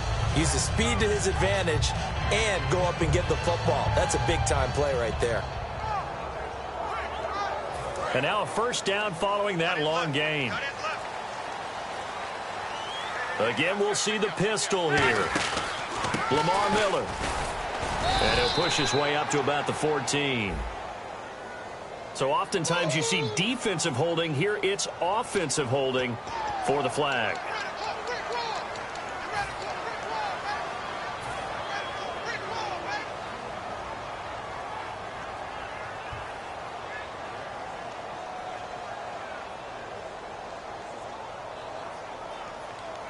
Offense walks to the line for play number 7 of the drive. Working out of the gun, Rivers. Quick hitter here, it's complete. Give him 9 there on the first down completion. And that's one of his advantages of a passer, is it not? With his height, setting back there in the pocket, firing it over the middle, he can really see everything clearly. It is, and I know that other quarterbacks get it done different ways, all right? You don't have to be his height to make a great play, but what he does is he takes away having to make those slide steps in the pocket to find angles to throw the ball through. He just throws right over the top of it because he can see everything, and sometimes that saves time and gets the ball to a receiver quicker. Quick pass play there on the slant, Charles. Works out well for the offense. The offense loves it. The defender hates it. Hard to get through the body of the receiver to get to the football trying to cover a slant. Now a carry for Blount. So he got free of 1 tackle but couldn't do a whole lot else. Give him 2 yards on that one. 2nd and goal now. Well, it's been the air game that's taken them down on this drive before they finally turned around and handed it off on the last play. And now they're looking for the big boys to get him in the end zone. Couldn't do it there. It'll be interesting to see. Offensive lines had to pass block. And this is caught for a Cowboy touchdown. Emmanuel Sanders in the final seconds of the first half. And the Cowboys are in for 6. That's one of the better examples of clock management I've seen. Whittled it all the way down just about and still put the ball in the end zone. Yeah, just a methodical drive and something really to take into the lockers here. No, he missed the PAT. No good on the extra point, so a letdown there, and this will stay a 6-point ball game.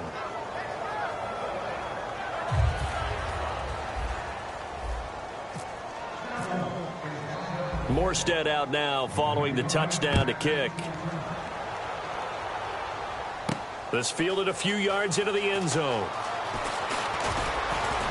And a nice return sets him up pretty good here at the 30-yard line. Now the Patriots offense, they work their way back out onto the field. And from this spot in the field with the clock where it's at, you think we're just going to see a knee and that's it? And I think in this situation, that's the proper play. But we do know there's some risk takers out there that may want to take one more shot before the clock runs out. A final shot before the break. Newton to the left side and complete for Amari Cooper. 18 yards on the pickup there. And it'll give the Patriots a first down. Now that's the way you run offense. Understanding your clock situation. Excellent job getting to the sideline and getting out of bounds. That's the way to conserve time. They'll throw now on the final play. He's got time. Looking deep in the direction of Cooper. And this one is incomplete. So we've reached halftime here at a low score. Never mind, Larry. Forget your halftime report. Apparently, we are set for the 3rd quarter of action already. So both teams have their marching orders, and we'll get going again here in quarter number 3. That's fielded in the end zone. And he'll be brought down at the 23, make it the 24-yard line. Out come the Cowboys now as he'll go on offense first here in this 3rd quarter. They have the lead. Now they'll be looking to extend that lead. And this is where I enjoy talking about one of my favorite subjects, tendency breakers, or counters as I also like to call them. You've done things in a certain way in the first half, and they've had the ability to see what you've done.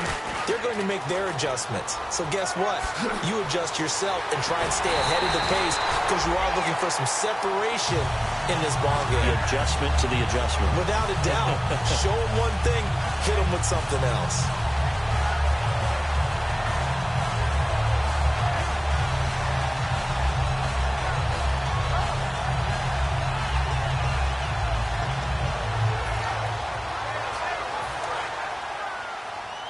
The defensive line disperses a little bit here, maybe expecting a pass.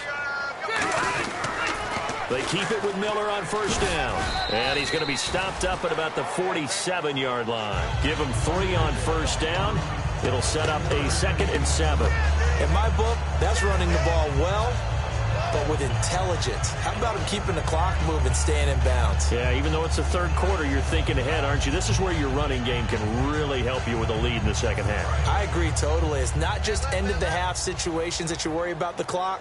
It's throughout the game, and with a lead, stay in bounds. Make them fight harder to try and catch you. To throw, Rivers. Over the middle to Beckham.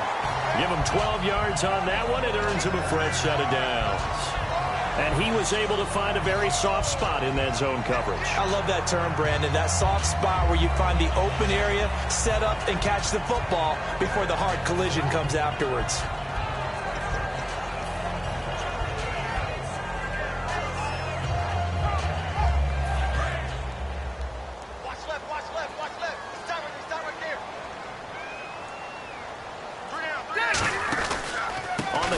It's Miller. And he'll be taken down at the 34. Just a yard on the pickup there, and it'll bring up a 2nd and 9. Partner, we know today's NFL is really built around the guy throwing the football. But these short runs, they still pay dividends because they can take their toll on a defense, and they can add up as the game goes along. You control the clock, you control the ball, and that way you often control the game.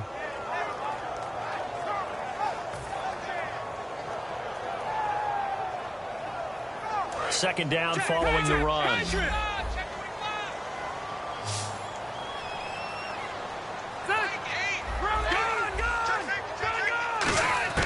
Rivers now.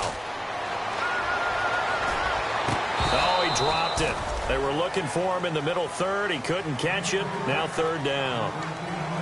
And he's certainly not a guy that drops that football very often. Indeed, because that's a bit of a surprise. I know he's in the middle of some traffic and people, bodies all around him, but he usually has the focus to haul that one in. The 25-yard line is what they need here. This is 3rd down.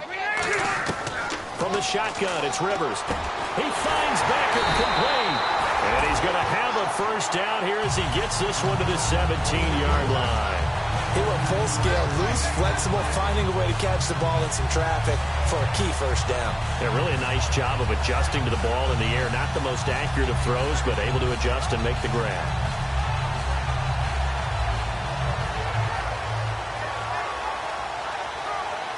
And here comes play number 6 on this drive.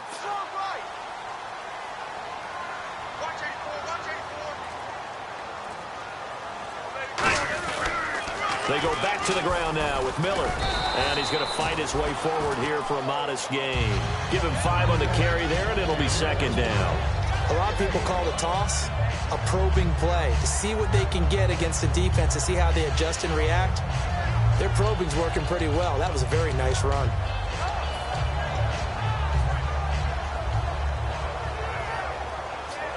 So 2nd and medium, 2nd and 5 now.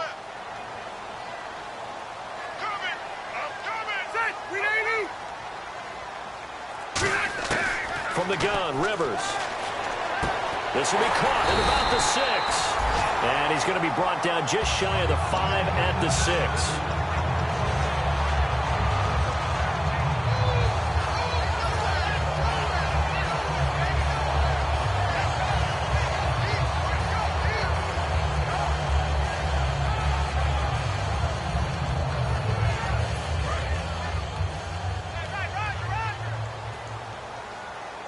They come out here in the eye. They'll try and run for it with Miller. And he will take it in for a Cowboy score. Lamar Miller, his 5th touchdown now on the year. And the Cowboys will extend their lead. And Charles, when you catch that toss going right or left, really, but right in this instance, do you go straight for the pylon? Is that where you're going? Well, typically you want to try and maneuver people a little bit so you have some space to get to the pylon. So I want to make sure I try and move them a little bit to the inside, and in this case to the left, so I can get to the right side and get to that pylon and wink at it as I go by.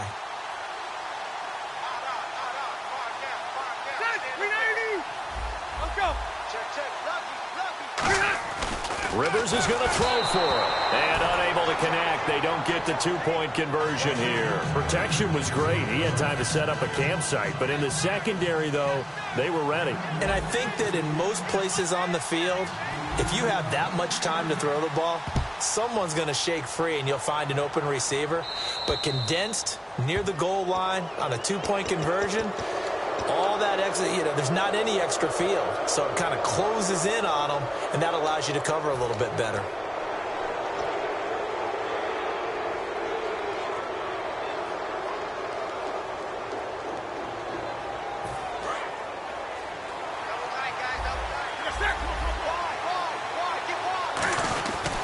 They'll run with Marshall.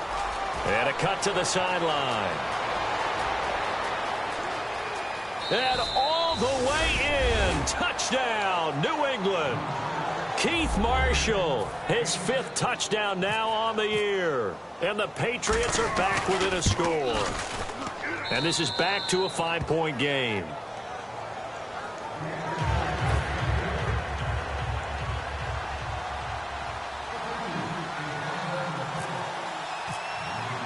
Now after the score, it's Parkey on to kick it away. That'll be taken in the end zone. Solid return, pretty good field position. They'll start at the 32-yard line. And out now come the Cowboys. That last drive, it was a good mix. Run, pass, defense on their toes. And what really helps out in a big way is when you're doing the run-pass mix and everything's working, that means that they're guessing wrong every time on defense. They think you're going to pass when you run and vice versa. I would continue that, and when they finally draw a beat on you, maybe you mix it up a little bit, a little play action, and throw the ball. And will they maintain that balance? Time to find out.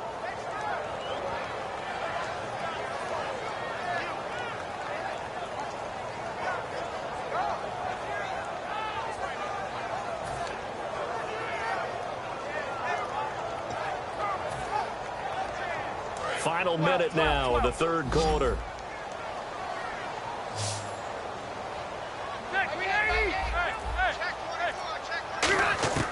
Now a second down throw for Rivers. It's caught. Beckham. And now look at this. Big gain, but a fumble. And his guys are going to get the football at their own 47-yard line. Now it looks like we've got a Patriot down, slow to get up. While the trainers take a look, we'll step aside.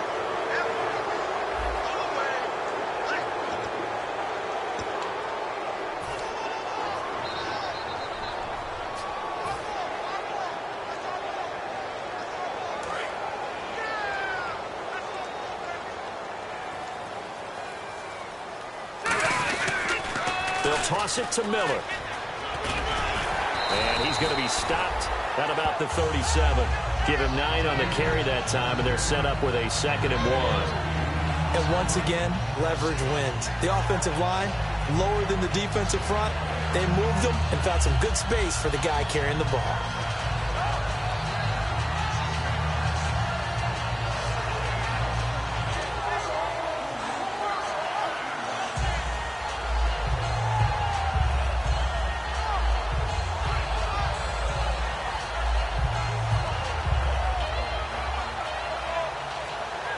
The play clock's running down. Back now here on EA Sports. And after the play on the ground, that brings up 2nd down here. Now blown. No gain on the play, and now they're faced with a 3rd and 1. So after that stop, you know that 3rd down is not a gimme if you're on the offensive team. So what are you going to do? Run it again, or maybe you go play action and try and throw the ball and pick up the necessary yardage.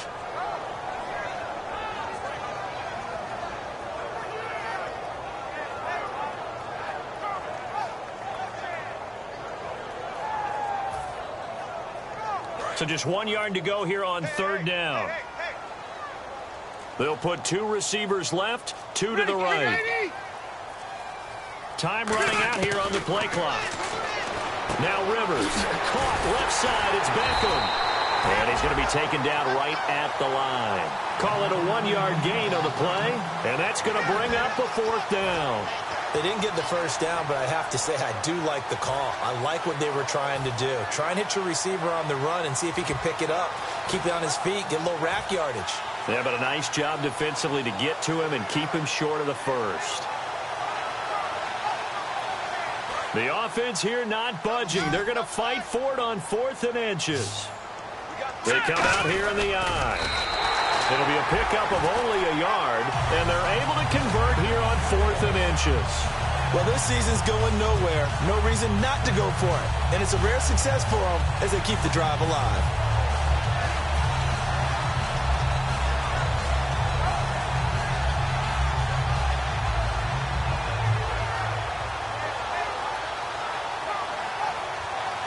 And a new set of downs here after picking up the first on the ground.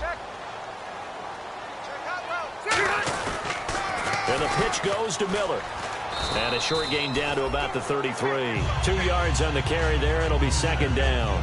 In order to play really good run defense when you're playing a 3-4, those 3 guys up front, the nose tackle and the guys they call the defensive ends, they're usually big, big people because they're going to have to eat up a lot of blockers because it's usually 5-on-3.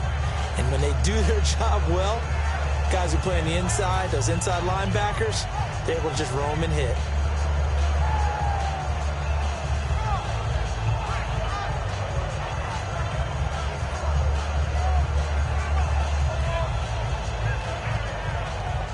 And they still need 8 yards for the first here on second down. Play fake. Rivers. Sanders has it over the middle. And brought down, but not before they're inside the 25. And certainly a valuable tool to have in your kit, Emmanuel Sanders, and he's shown us quite a bit in this one. And that's why they wanted to use him immediately. You know they come out of the locker room saying, let's get the ball to him, get our offense jump-started, and in this case, it's worked throughout the game. Thus, they have the lead.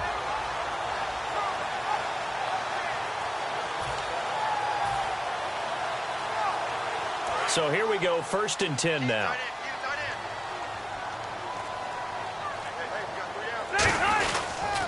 Now a toss right to Miller. And he's got 4 down inside the 20 to the 18. A whole bevy of Patriots there that time to bring him down. Well, if you're a football guy, that's a pretty run because everyone is in sync right there. Obviously, the guy carrying the ball, but how about the people up front? Leverage, athleticism, they created some nice space for him.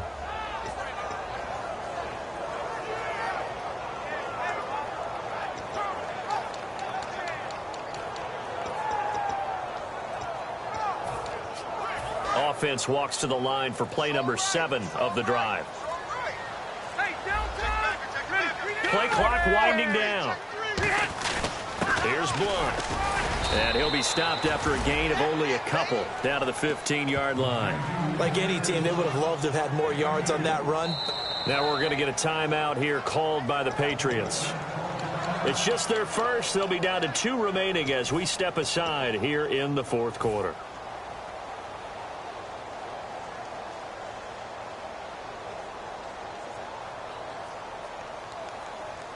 The 8th play of the drive coming up. It's 3rd and 3. They'll put 2 receivers left, 2 to the right. Rivers now. And he couldn't hang on to it through the contact. Incomplete. So on 4th down, out trots the kicker in a big spot here.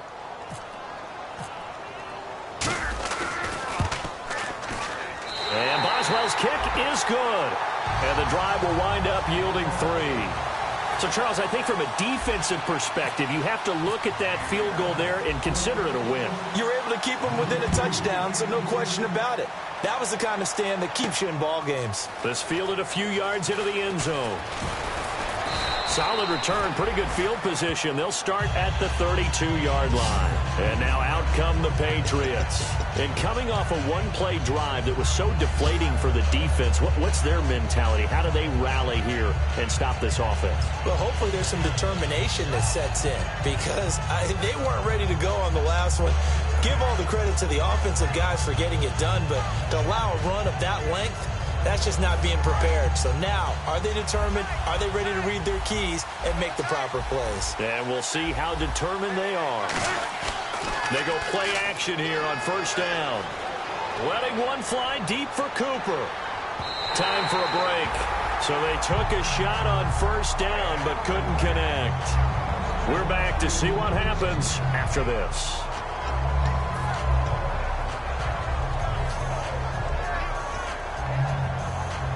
And on 2nd and 10 now.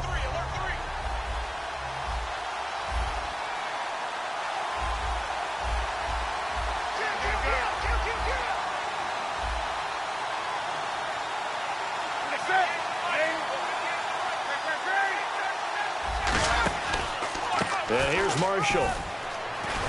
And he'll be tackled just past the 35 at the 36. Call it a gain of 4, and it'll leave him with a 3rd down and 6 to go. Looking to speed things up here, going with some tempo. Back to throw.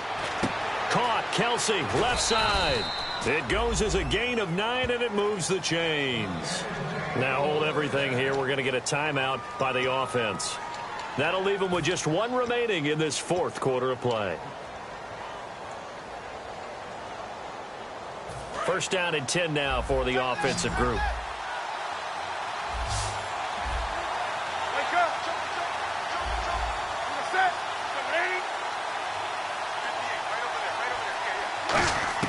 He'll look to throw. He's got time in the pocket. He's going to let it. It's caught inside the 25. And he's going to be marked down deep in Dallas territory. There will always be a place for methodically marching the ball downfield. But when you can pick it up in big chunks and strike like that and have explosive plays, that's often the difference in winning and losing. Those types of plays that can knock a defense off balance, that'll drive a team towards a victory. Give him 6 on the play, and it'll be a 2nd down. And they're going to speed things up here. Back to throw. He's going to flip one out here to his running back. And here he'll get it down to the 7. The 6 yards on the pickup, and it leaves him with a 1st and goal. So many times you hear today's NFL described as a space game. Get your best players into space with the football in their hands. That's why sometimes you just swing it out to your runner, get him out in the flat, and let him have a chance to make people miss an open field. And here we go on 1st and goal. They'll run it now out of the gun. And able to push his way forward here for a good little gain. It's a good pickup of 7 yards, and now they're looking at 2nd and goal. And Brad, they went to a nickel defense, and that's a surprise this close to the goal line, because ordinarily you use the back end of the end zone, the sidelines as extra defenders, and you want bigger people on the field to try and help against the run. They come out here in the eye. And he's into the end zone. No flags. It's a touchdown. And now a 2-point conversion. And we'll be tied here in the final minute. Do they have one big call left? Here we go. Was one of my favorite announcers always used to say after a touchdown, give him 6. Now they've got it, but they need 2 in order to tie. This is why teams spend a lot more time on 2-point conversions, because they've become more prepped. Oh, a crusher there as it's intercepted. Picked off by Micah Hyde. And a great return as he takes us up just shy of the 45. So the inability there to get the 2-point conversion sort of leaves the door at least a little bit more ajar. And puts the onus now on the kickoff team and the defense to make sure they don't give up a big play that puts them in position to lose. Especially on this kickoff. Got to be careful.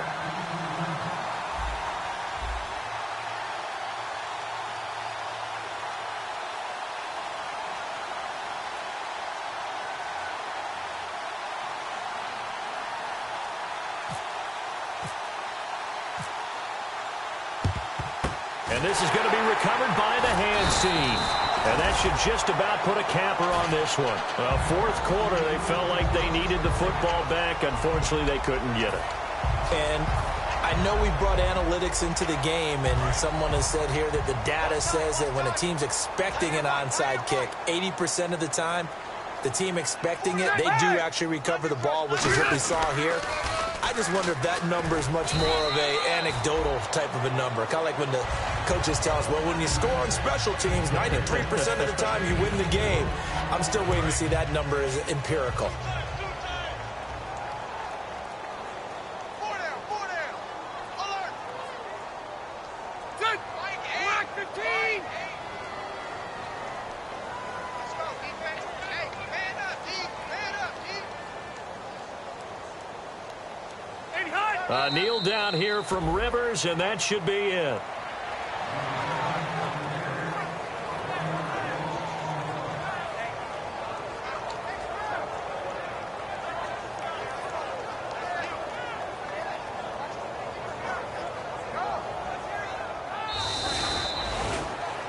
And, Charles, I think when the schedule comes out, all teams, no matter where they're predicted to finish, talk about protecting your home turf. They were able to do that here in this one. Similar to a tennis match, right? Not letting them break your serve. That way you hold on to it. They got it done, and they feel very good about that victory.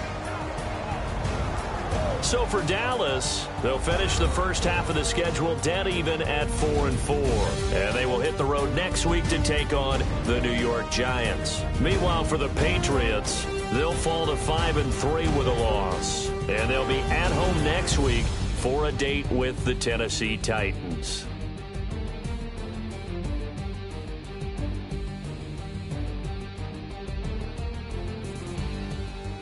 So that's a wrap. For Charles Davis, I'm Brandon Gaudin. And this has been a presentation of the NFL on EA Sports. For more, check us out at easports.com. It's a win for the Cowboys as we sign off and say so long from Arlington.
everybody.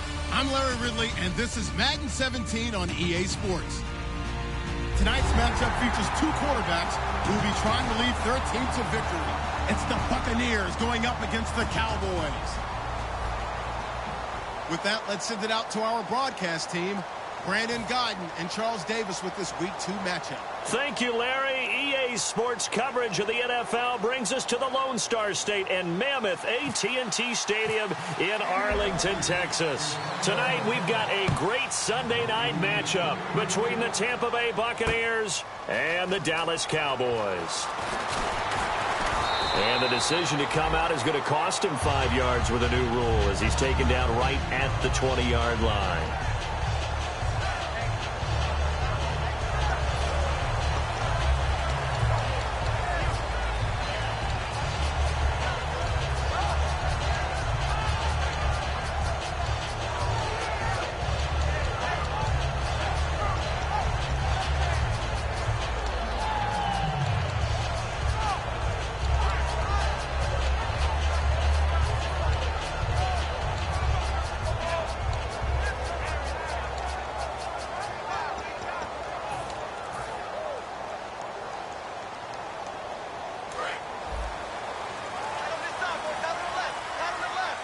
Shift together here from the D-line. They come out here in the I. Now with just 1 second showing on the play clock, we're going to get a timeout. They'll have 2 remaining as we step aside here in this first quarter.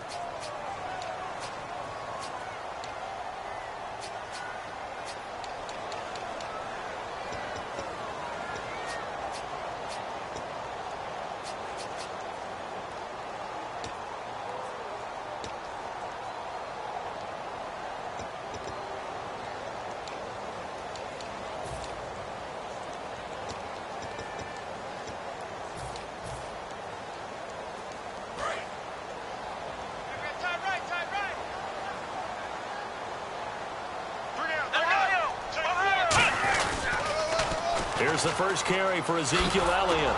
Fights forward for only about a yard up to the 21. In on the tackle there, Luke Kuechly. And how about this wide receiving core, Charles? Well, I was at the hotel watching a little film, and you popped your head in and said, these receivers are pretty good from what I can tell. You're exactly right. Can't wait to see them do their thing out on the field.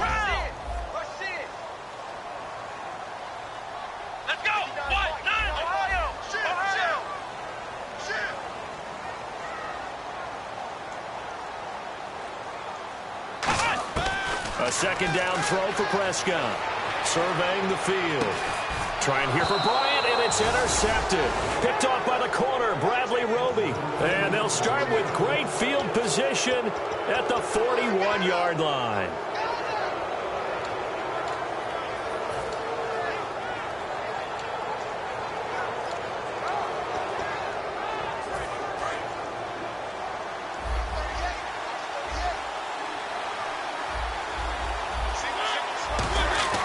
Following the interception here, Mariota. That's caught by his tight end, Uzama. Give him a couple on the catch. It's 2nd and 8. The wide receivers, often a very, very talented group, and that's the case here. And they don't mind showcasing it either. Those guys love to be flashy, love to make big plays out in the open field. They will attempt to do so in this game. Now a second down throw for Mariota. Benjamin with it over the middle. And he works it to the 30-yard line here, right at the 30. And Benjamin seems to be in some pain. You see him there, still down. While the training staff takes a peek, we'll take a break. So the offense has it 1st and 10.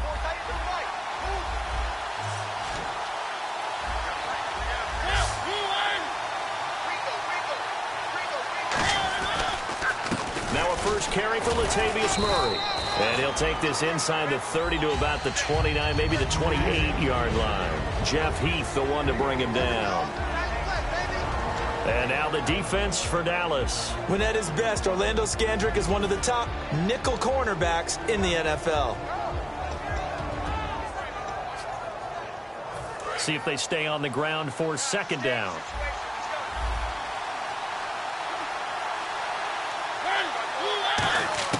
Mariota now on 2nd down. And incomplete there. A nice hit. Jars the ball free and brings up third down.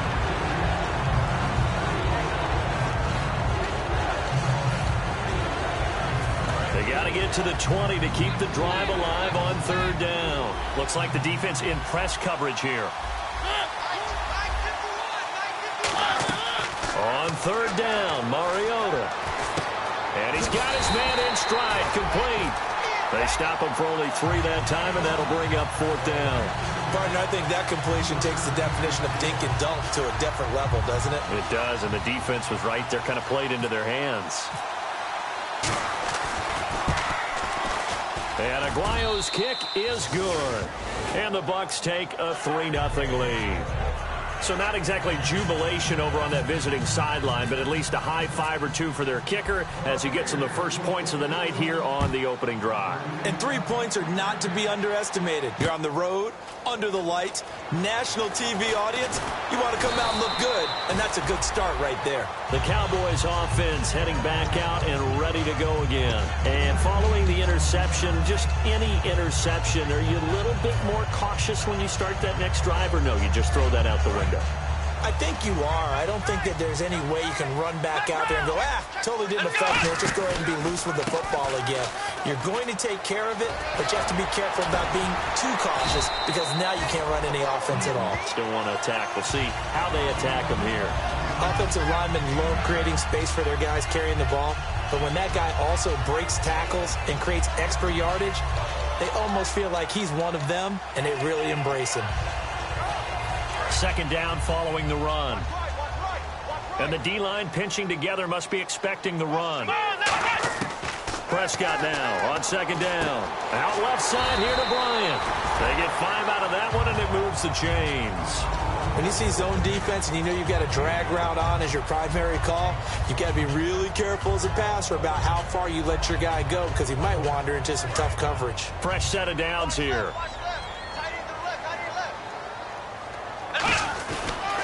They'll try the sweep with Alley. And he'll be taken down right around the 34 after a pickup of only a yard. And a quick look at the Buccaneer defensive starters. Joe McCoy's one of the top defensive tackles in the league. Always a threat to go to the Pro Bowl, especially because of his pass rushing ability.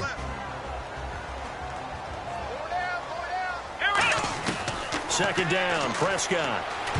Throwing middle, but it's incomplete. I think that's a big-time play there because the slant route is really hard to cover because the timing is so quick. But able to see it, diagnose it, and get to the football, that's why he was able to bat it away. So a 3rd and 9 and 6 defensive backs out there in the dive. Patrolling the passing lanes. And he comes back with one complete. That one goes for 13 yards, and it moves the sticks. The goal of every offense is to move the chains, pick up first downs. A nice job finding an open receiver for a completion. Counting down toward the midway point in quarter one. Here we go. Now a play fake here on first down. Bryant with a catch right side. Now the ball comes loose, and it's picked up by the Buccaneers. And now the Buccaneers offense gets set to head back onto the field. And they're not going to play this conservative, I don't think. They had the field goal last time, and they're up, but they're looking to put a drive in the end zone. Oh, I agree with you totally. No one goes out on the field and says, all right, let's just settle for 3, except in certain situations, trying to ice a game, that sort of deal. Most of the time, it's end zone, and that's what you're thinking, and I believe that's exactly what they're thinking as they begin this one. Yeah, no quarterback ever goes out there saying, hey, let's get 3, right? Not one that I've ever met. An ex-teammate used to tell me all the time, I hate experienced quarterbacks because no matter what, you really can't hide what you're doing. And I think that right there, he knew right away where the blitz was coming from, where his primary guy was going to be, and he ended up going.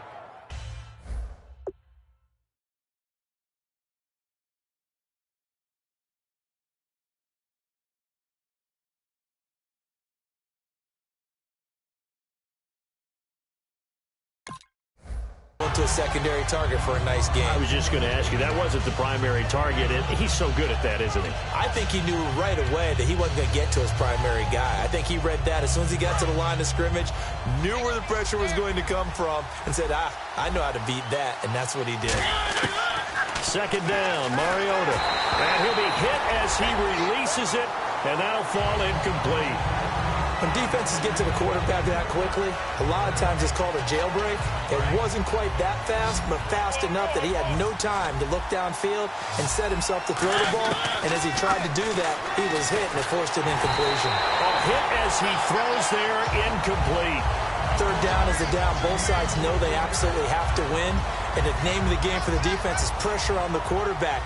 But pressure on the quarterback with contact, that's how you end up winning it.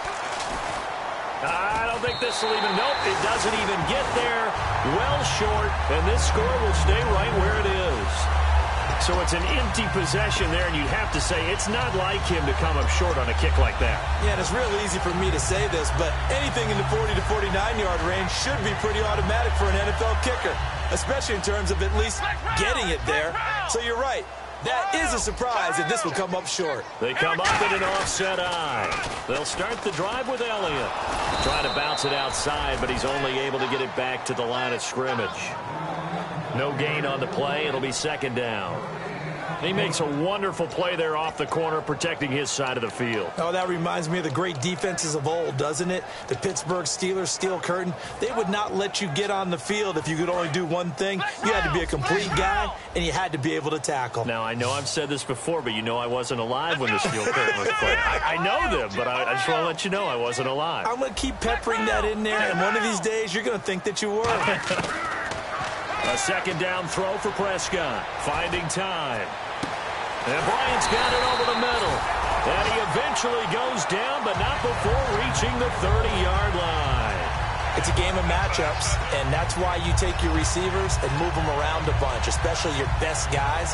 And when they work out of the slot, you often hear the coaches talk about how great it is because it gives you a two-way go. You can break out or you can break in.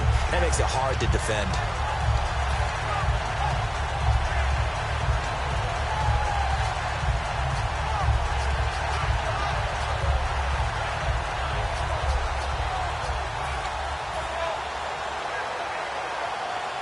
So after that big gain, let's see what else the offense has up its sleeve.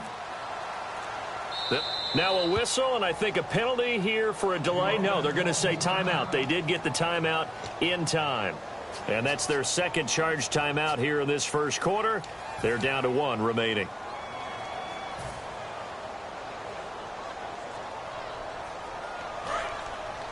Possible run anticipation here as the D-line sandwiches together.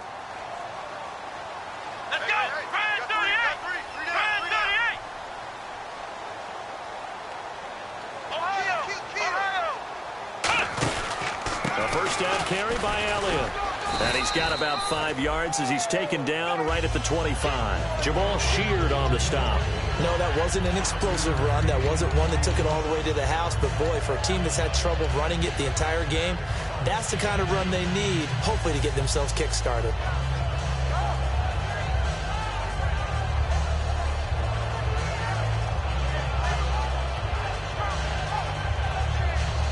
Clock running, under a minute to go now here in a fast-moving first quarter. Come on, let's go!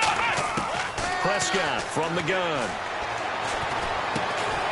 That is caught right at the 10-yard line. It's a really nice 15-yard pickup, and now it's first and goal.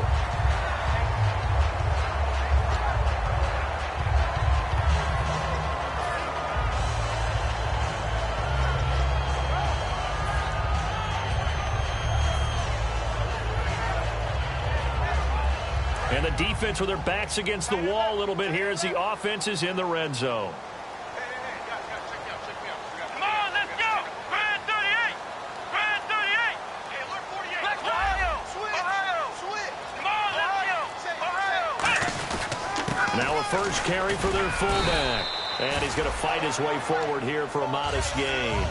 It'll be a pickup of 4, and it brings up second and goal. Sitting alongside Charles Davis, I'm Brandon Gaudin, as it is Cowboy football to begin quarter number 2. And they'll come up looking to keep this drive moving.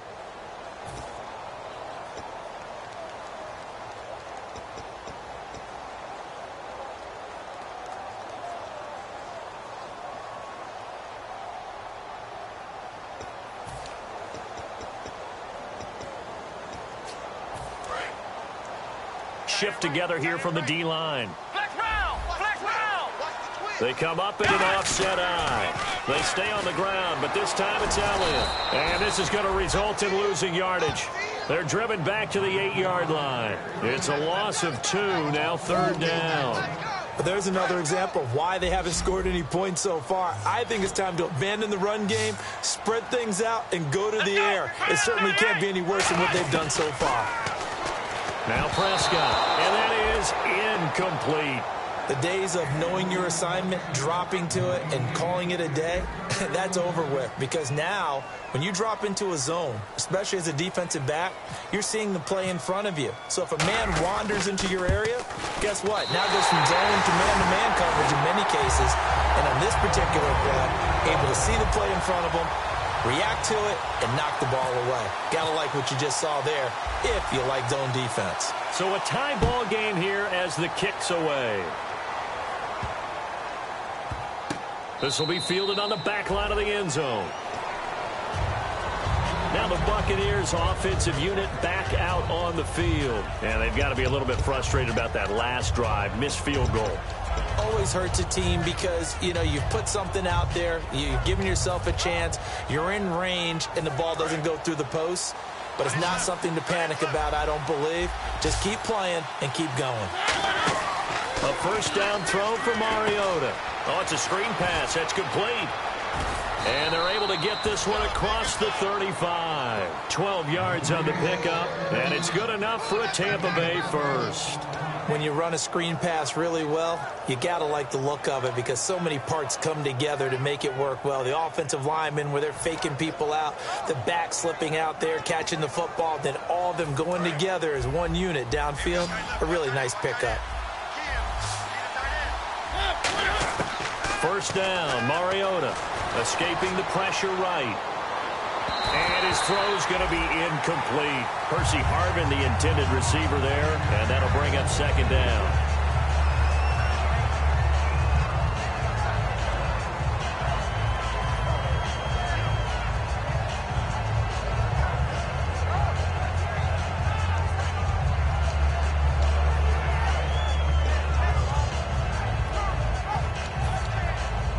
Second down here after the incomplete pass.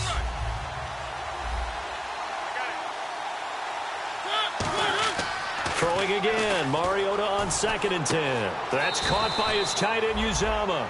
That catch good for only a yard, and it'll be third down. Got to give credit where it's due. Really nice defense on that play. The pitch and catch was successful, but not any run after it. Third down now following the completed pass. They'll come out in the pistol.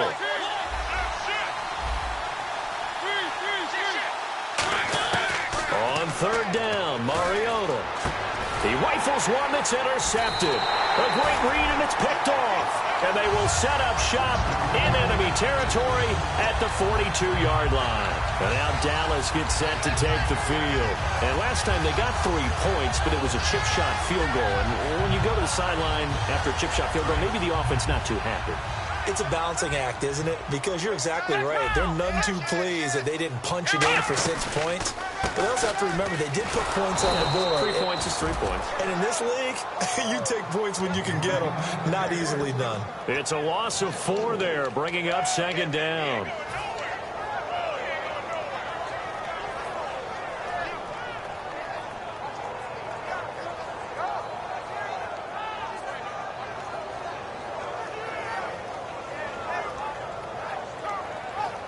Offense needs something here on second down. It is 2nd and long. And the D-line pinching together must be expecting the run. Here's Prescott. Going to throw right side here. Complete. 8 yards on the completion, but now they face third down.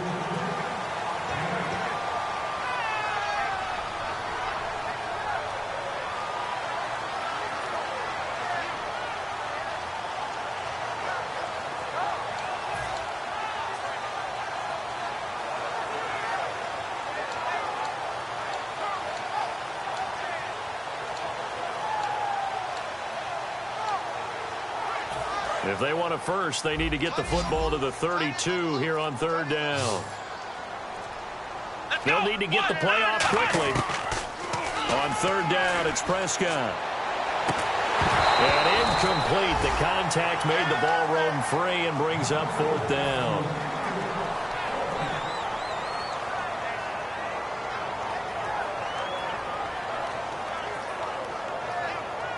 And for the second time tonight, this field goal unit comes out here. This officially a 55-yard attempt.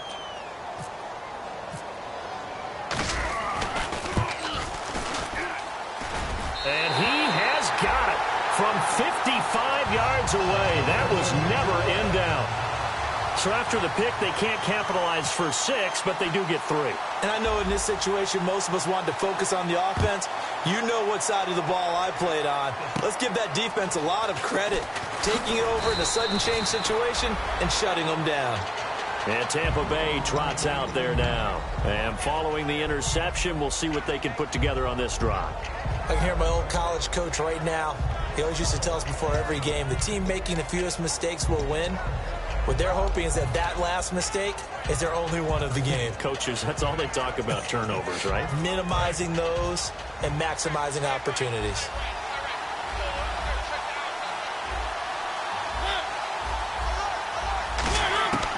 Trying to shake off the interception from the last drive. He'll look to throw. And he takes a shot on the release as this will be incomplete. He was trying to get it to Harvin that time. That'll bring up second down. They got pressure there and only rushing 3. And there's a defensive coordinator right now who is celebrating not just getting home with 3 there, but realizing if that's the type of pressure he can get in the entire game, then his pass defense is going to be excellent. You're dropping 8. Where are you going to go with the football?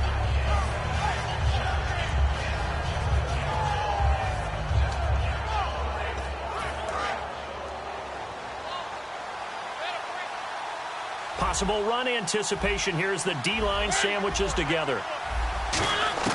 On second down, Mariota again. Oh, the ball comes out on the hit, but they'll say it's incomplete. Well, the great coach has said football is really a simple game. Rush theirs, protect yours. And he's talking about those guys throwing the football. In this situation, the rush one, hitting the quarterback and forcing him into an incompletion. So here we go now, an extra defensive back in there on 3rd and 10. Mariota, and this time he's got the hook up. It's complete. They get 7 there, but it brings up 4th. One hallmark of good defenses is understanding the game, understanding positioning, and tackling immediately in the secondary after catches. I think we just saw that on display right there. Got to him before he ever had a chance to think about turning it upfield. And this will hit just beyond the goal line as it's into the end zone for a touchback. The offense for the Cowboys now working their way back onto the field. And last time able to get 3. It's not what they wanted. They wanted 6, but they got at least something. They mustered something out of the drive. They'll take it. I like the way you've described it. Not ideal, but they'll take it. Anything to put some points on the board. But this time on offense, they don't want to see the field goal kicker trot on the field. They want that ball in the end zone. Yeah, they'll be going for 6. Well, so far, this game has gone the way the defensive coordinator had hoped. They've dictated things, and they've not let them run the ball very well at all. They gave up a nice game there. I doubt it'll back off their confidence. They've played so well throughout this entire game.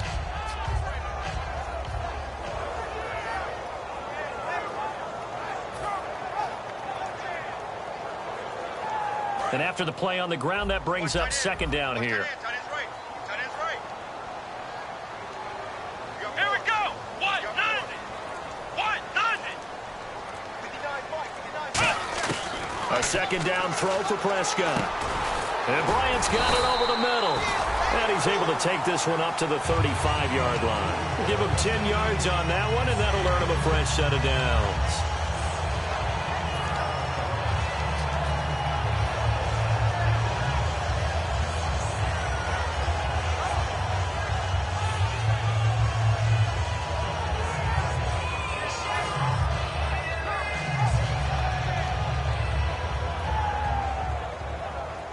The offense lining up 1st and 10. Shift together here from the D-line. Here we go. What? Nothing. They go play action here on first down. He couldn't quite hold it. Got hit. Ball pops out. Incomplete.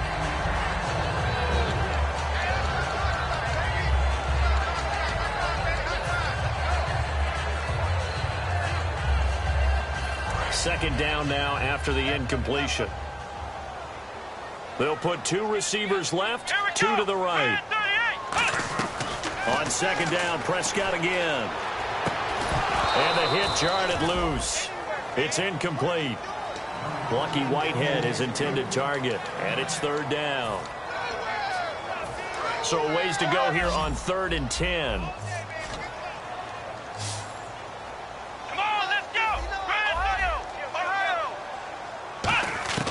To the air again, Prescott. And that will be incomplete as well.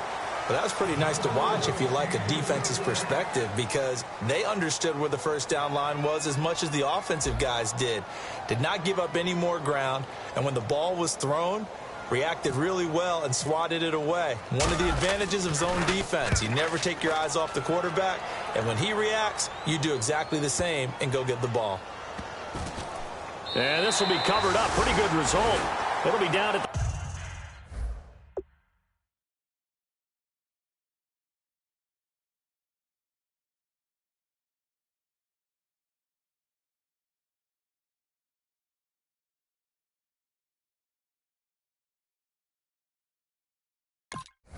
14-yard line. And Tampa Bay trots out there now. And a tight game after punting last time. See if they can get something going on this drive. As they head to the field now, with the game this close, you've got to feel there's a sense of urgency for them going on offense right now. But they have to do it without letting panic creep in and affect their play. And the D-line pinching together must be expecting the run. They begin the drive with a run by Murray. And he's taken down, but not before he gets this across the 25-yard line.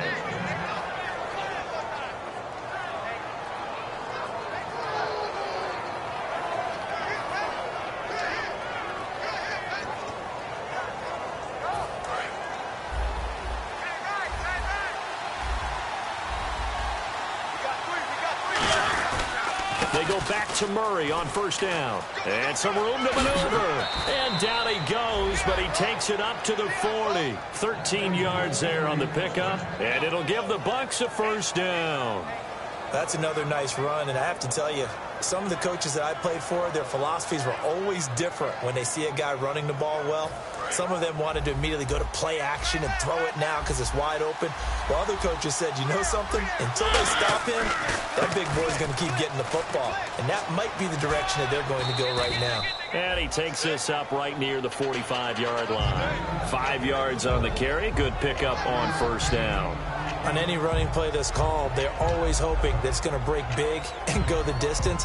But when you get a nice gain like that, you're able to do so many things anyway. You can come back and run essentially the same play again, continue to move the ball on the ground, or you can decide to throw the ball now because usually you have the defense back on its heels. They'll try to throw now. Mariota. Open man is Uzama. And he'll get it out to midfield. Looks like, yeah, they'll spot it right at midfield at the 50. When you execute a drag or a crossing route really well and give them a chance to let it develop a little bit, you can gain some significant yardage hitting your tight end on that one. Offense comes to the line now, 1st and 10. Again, we'll see the pistol here.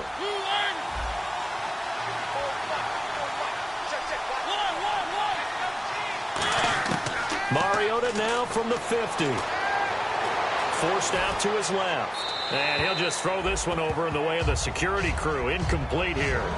Partner, he did everything he was supposed to do. Felt the pressure, felt the heat, escaped outside, and while he was looking for open receivers, couldn't find them. Big play by the defense.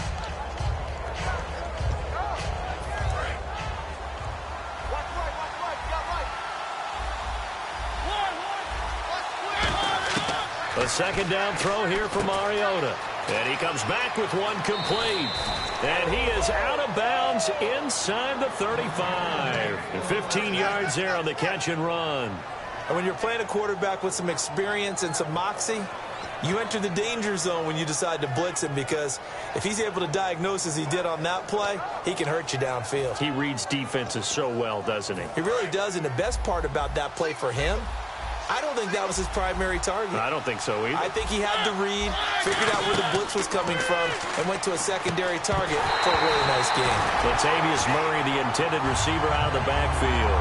And it's second down. A lot of teams love to throw screen passes. They want to tire out defenses because they make them run a lot. But there are a lot of moving parts on a play for an offense when they call that one, because you got the linemen that have to move. You have the wide receivers have to get out and vacate. You got the running back that's got to make a little fake and then get out into the route. And, of course, the quarterback, he's got to hold in there and know he's probably going to take a big hit before he lofts the screen off to the back. Why didn't he catch it? That's all he needed to do for them to be successful. And he's going to go out of bounds. He takes this one down shy of the 20. That looked like a pretty good route combination there, because you've got to find a way to clear the guy running the drag, because when you do, you just put the ball on him and then let him run. Yeah, he's got some space. On first down, Murray. And he'll at least get him inside the red zone here, down to about the 19. Now whistles come in. We're going to get a timeout here by the offense. It's just their first, so they'll have 2 remaining here before we get to halftime. Now a second down throw for Mariota. And a quick throw here, that's complete. And he'll get it here to the 10-yard line. Now hold everything here. We're going to get a timeout by the offense. So that means they're down to 1 remaining here as we head toward halftime.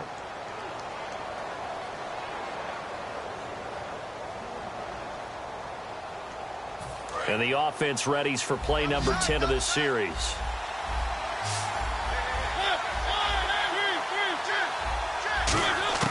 Mariota on first down, eluding the pressure right.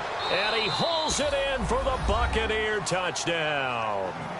Their dangerous wide receiver as the first half is winding down. And the Bucs are going to retake the lead.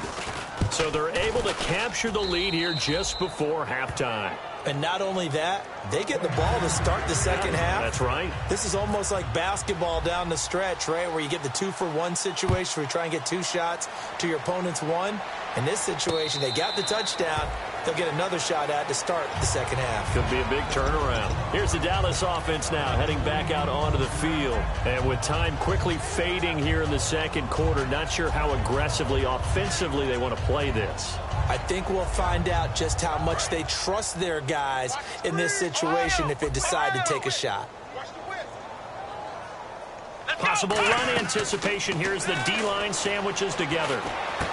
Trying here for Bryant, and it's intercepted. Picked off by the corner, Bradley Roby. And his guys have got it back at the closing stages of the first half.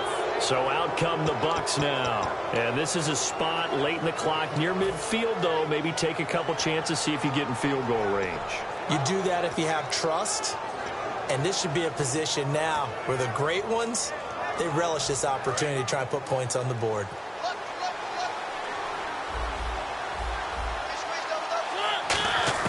Following the interception here, Mariota throwing right, and that's complete. And he gets this one all the way down inside the 20-yard line. Now whistles come in. We're going to get a timeout here by the offense. And with halftime on the horizon, they'll be out of timeouts from here forward.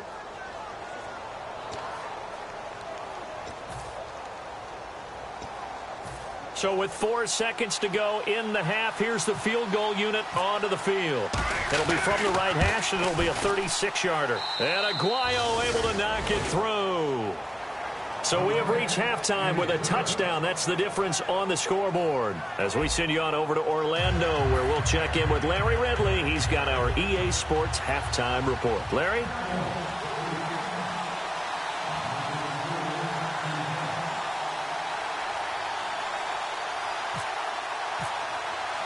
Both teams appear ready for the fight ahead, and we resume action here in quarter number 3.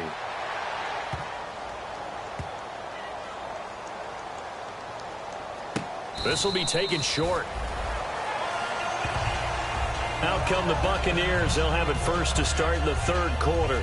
They have the lead now. They'll be looking for some separation here as we begin the third quarter. I like the way you term that, because now I think they go a little bit deeper into their playbook. They like what they did in the first half. That worked okay. But in order to get the separation that you just talked about, change things up a little bit. Change your tendencies. Try and hit them a little bit more with some things they didn't see in the first half. We'll see if they do just that. Second half starts with a run by Murray. And he'll go down right at the 30-yard line. 5 yards is the tally on first down. That brings up 2nd and 5. Well, they certainly got dented with that first down run. So now they've got to be back on their heels a little bit as a defense.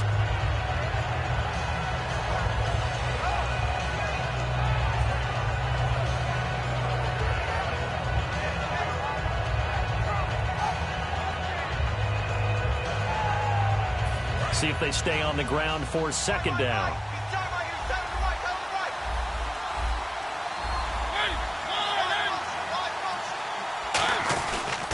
They go with Murray again, and he'll scratch out only about a yard up to the 32. Tyrone Crawford in on the tackle. I do know from experience that when you slow down someone's running game, you're now doing the dictating on defense. And guess what? Now you're getting ready to tee off on their quarterback because they have to throw it all the time. But you still have to be alert for the draws and other plays of that nature to make sure you don't get hurt. 3rd and short yardage. Mariota firing quickly here, and that's complete. And he's got the first before he's brought down at the 39-yard line. 7 yards there, good enough to move the sticks. But give the defensive guys a little bit of credit. They didn't let the deep ball beat them on that play, did they? No, the drag, that guy can be your safety valve. We saw it right there. Yeah, and they picked up a first down for him, too.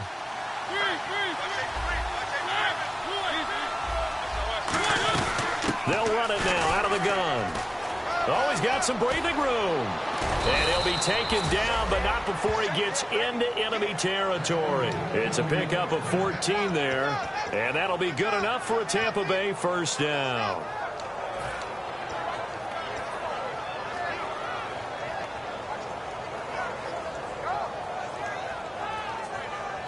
So it'll be first down here after the run.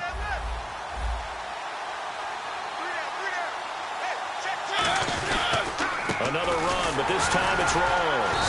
And he's going to get hit at the line of scrimmage and driven backwards. No gain on the play there, 2nd down.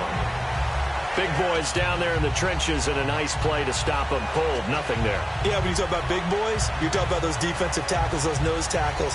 They're not just big, they're immense. And what a big-time play there.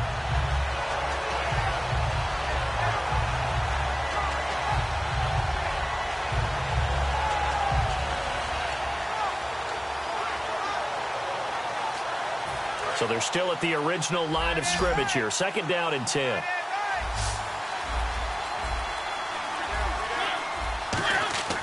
Mariota now on 2nd down. That's caught by his tight end, Uzama. That throw good for only a couple. It brings up 3rd down. Well, the strategy was evident there. Get it to your tight end and make it a one-on-one play with a cornerback. Who's usually going to win that one? The tight end, but not there. Not in this situation. How about the corner defeating that logic and making a really nice tackle? And the line to gain here is the 37 on 3rd down.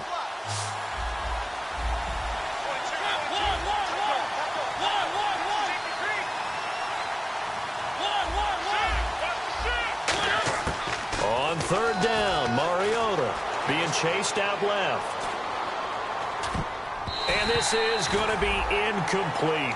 But sometimes you just have to take things into your own hands, don't you? I mean, the offense is really struggling in this game. They're the ones keeping things going. They have to continue to play at that level.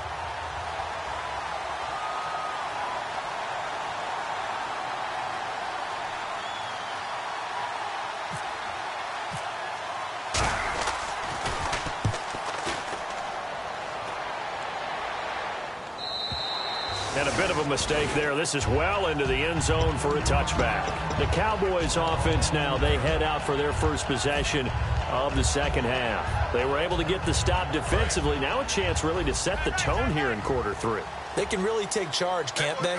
And this is probably how it was drawn up at the half. I think we can go inside the locker room, all right? And I think we would see up on the grease boards, stop them defensively, get the ball back for the offense, and let's go downfield and score. Seems simple, right? The last part, we have to find out if that's going to happen. But the first part worked to perfection. Did exactly what they wanted, and now their offense has to pay it off. See if they can get the latter 50%.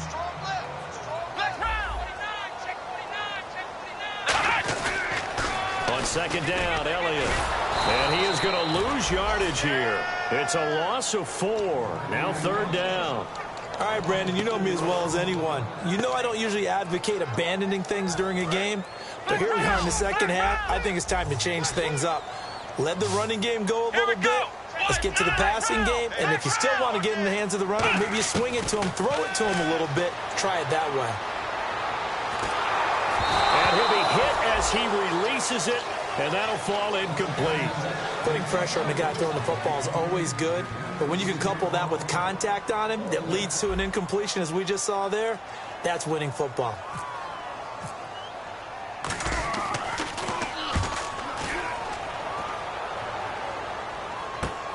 Fielded at the 33.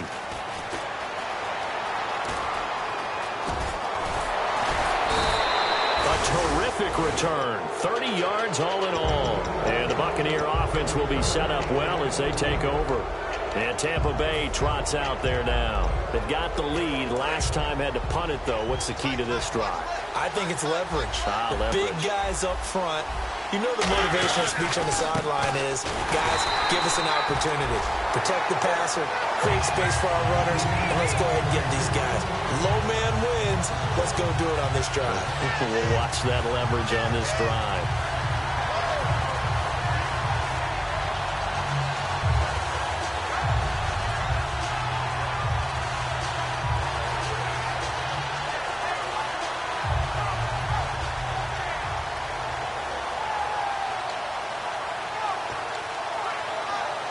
A little bit of ground to make up for the offense as they face a 2nd and 11.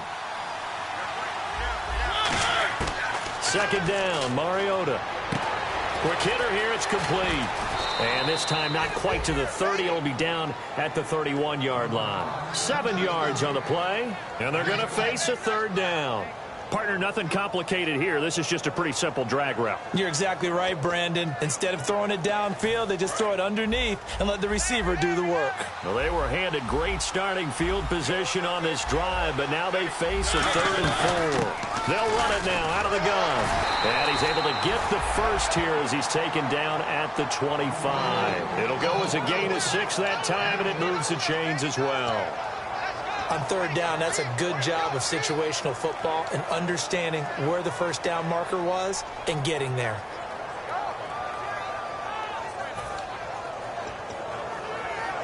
And a new set of downs here after picking up the first on the ground. We got three, fellas. We got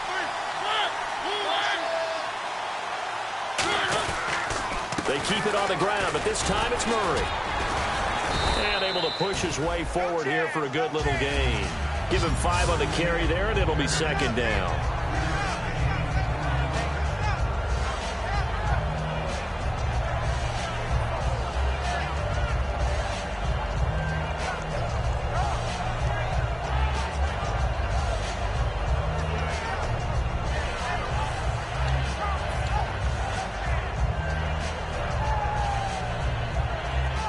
Second down following the run.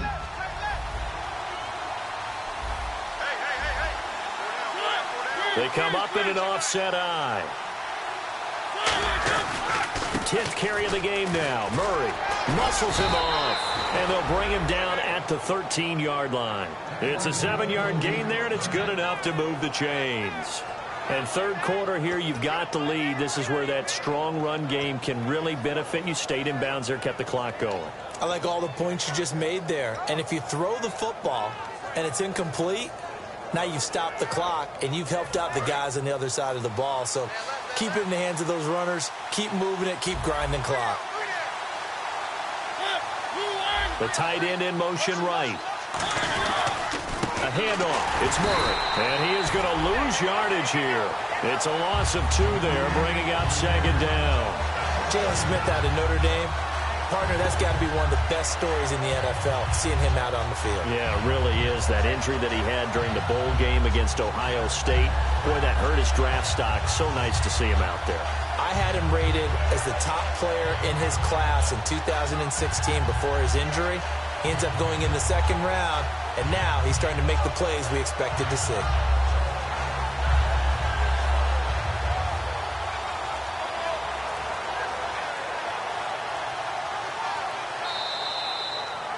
Back now here on EA Sports. It's the Bucs. They've got the football. They also are in front here on the scoreboard as we start the 4th.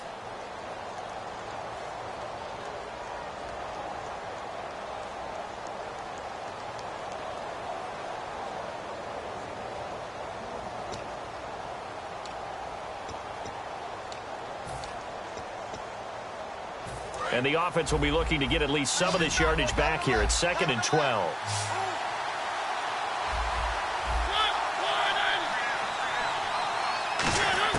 They'll try to throw now. Mariota, flush to his right. Oh, no, he lost the football. But fortunately, he's able to recover his own fumble, and that could have been trouble.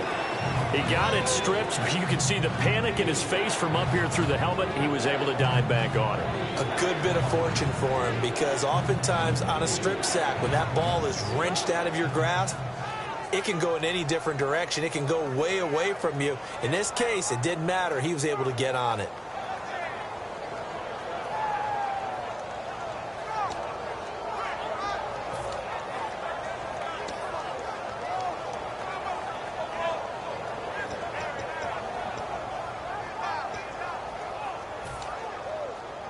Seventh play of the drive now as they come up on a 3rd and 3.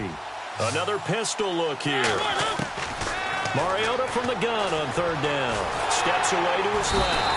And a big loss here as he's taken down. He could not get away that time, and it'll be a loss of 11 on 3rd down.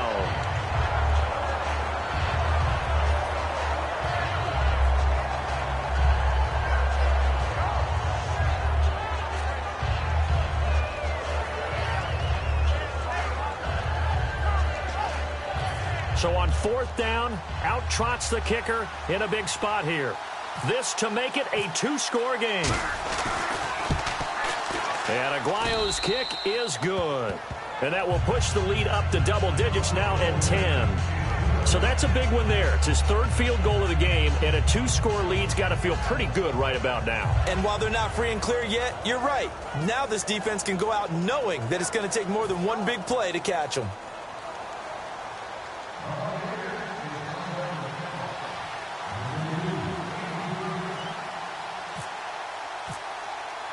Out is the kickoff unit as they run up and send this one away. That's fielded in the end zone.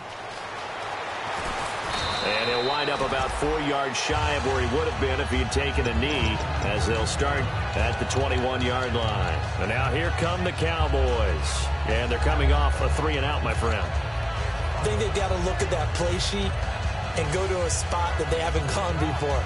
Time to shake things up a little bit to try and get this offense moving. Okay, so how do you do that? How do you shake things up? You look at what you've called before, realize it hasn't worked so well. Go to something else. And maybe you try and find one of those special plays from one of your better players, and maybe try and hit something big and get things going in the excitement area. Prescott looks to throw on first. And it pops free. The collision there jarred the ball loose and brings up 2nd down. And he still doesn't have a catch. We're into the second half. I think it's a little bit of a surprise to me, but that was one he should have caught. Absolutely. That was his best opportunity right there. He dropped it. Looking to jam the receivers at the line here. Press coverage look defensively. Let's go. 190. 190. Ohio. Flex round. And some changes here as the D-line separates some. Shift together here from the D-line. And the play clock's running down. Prescott to throw it.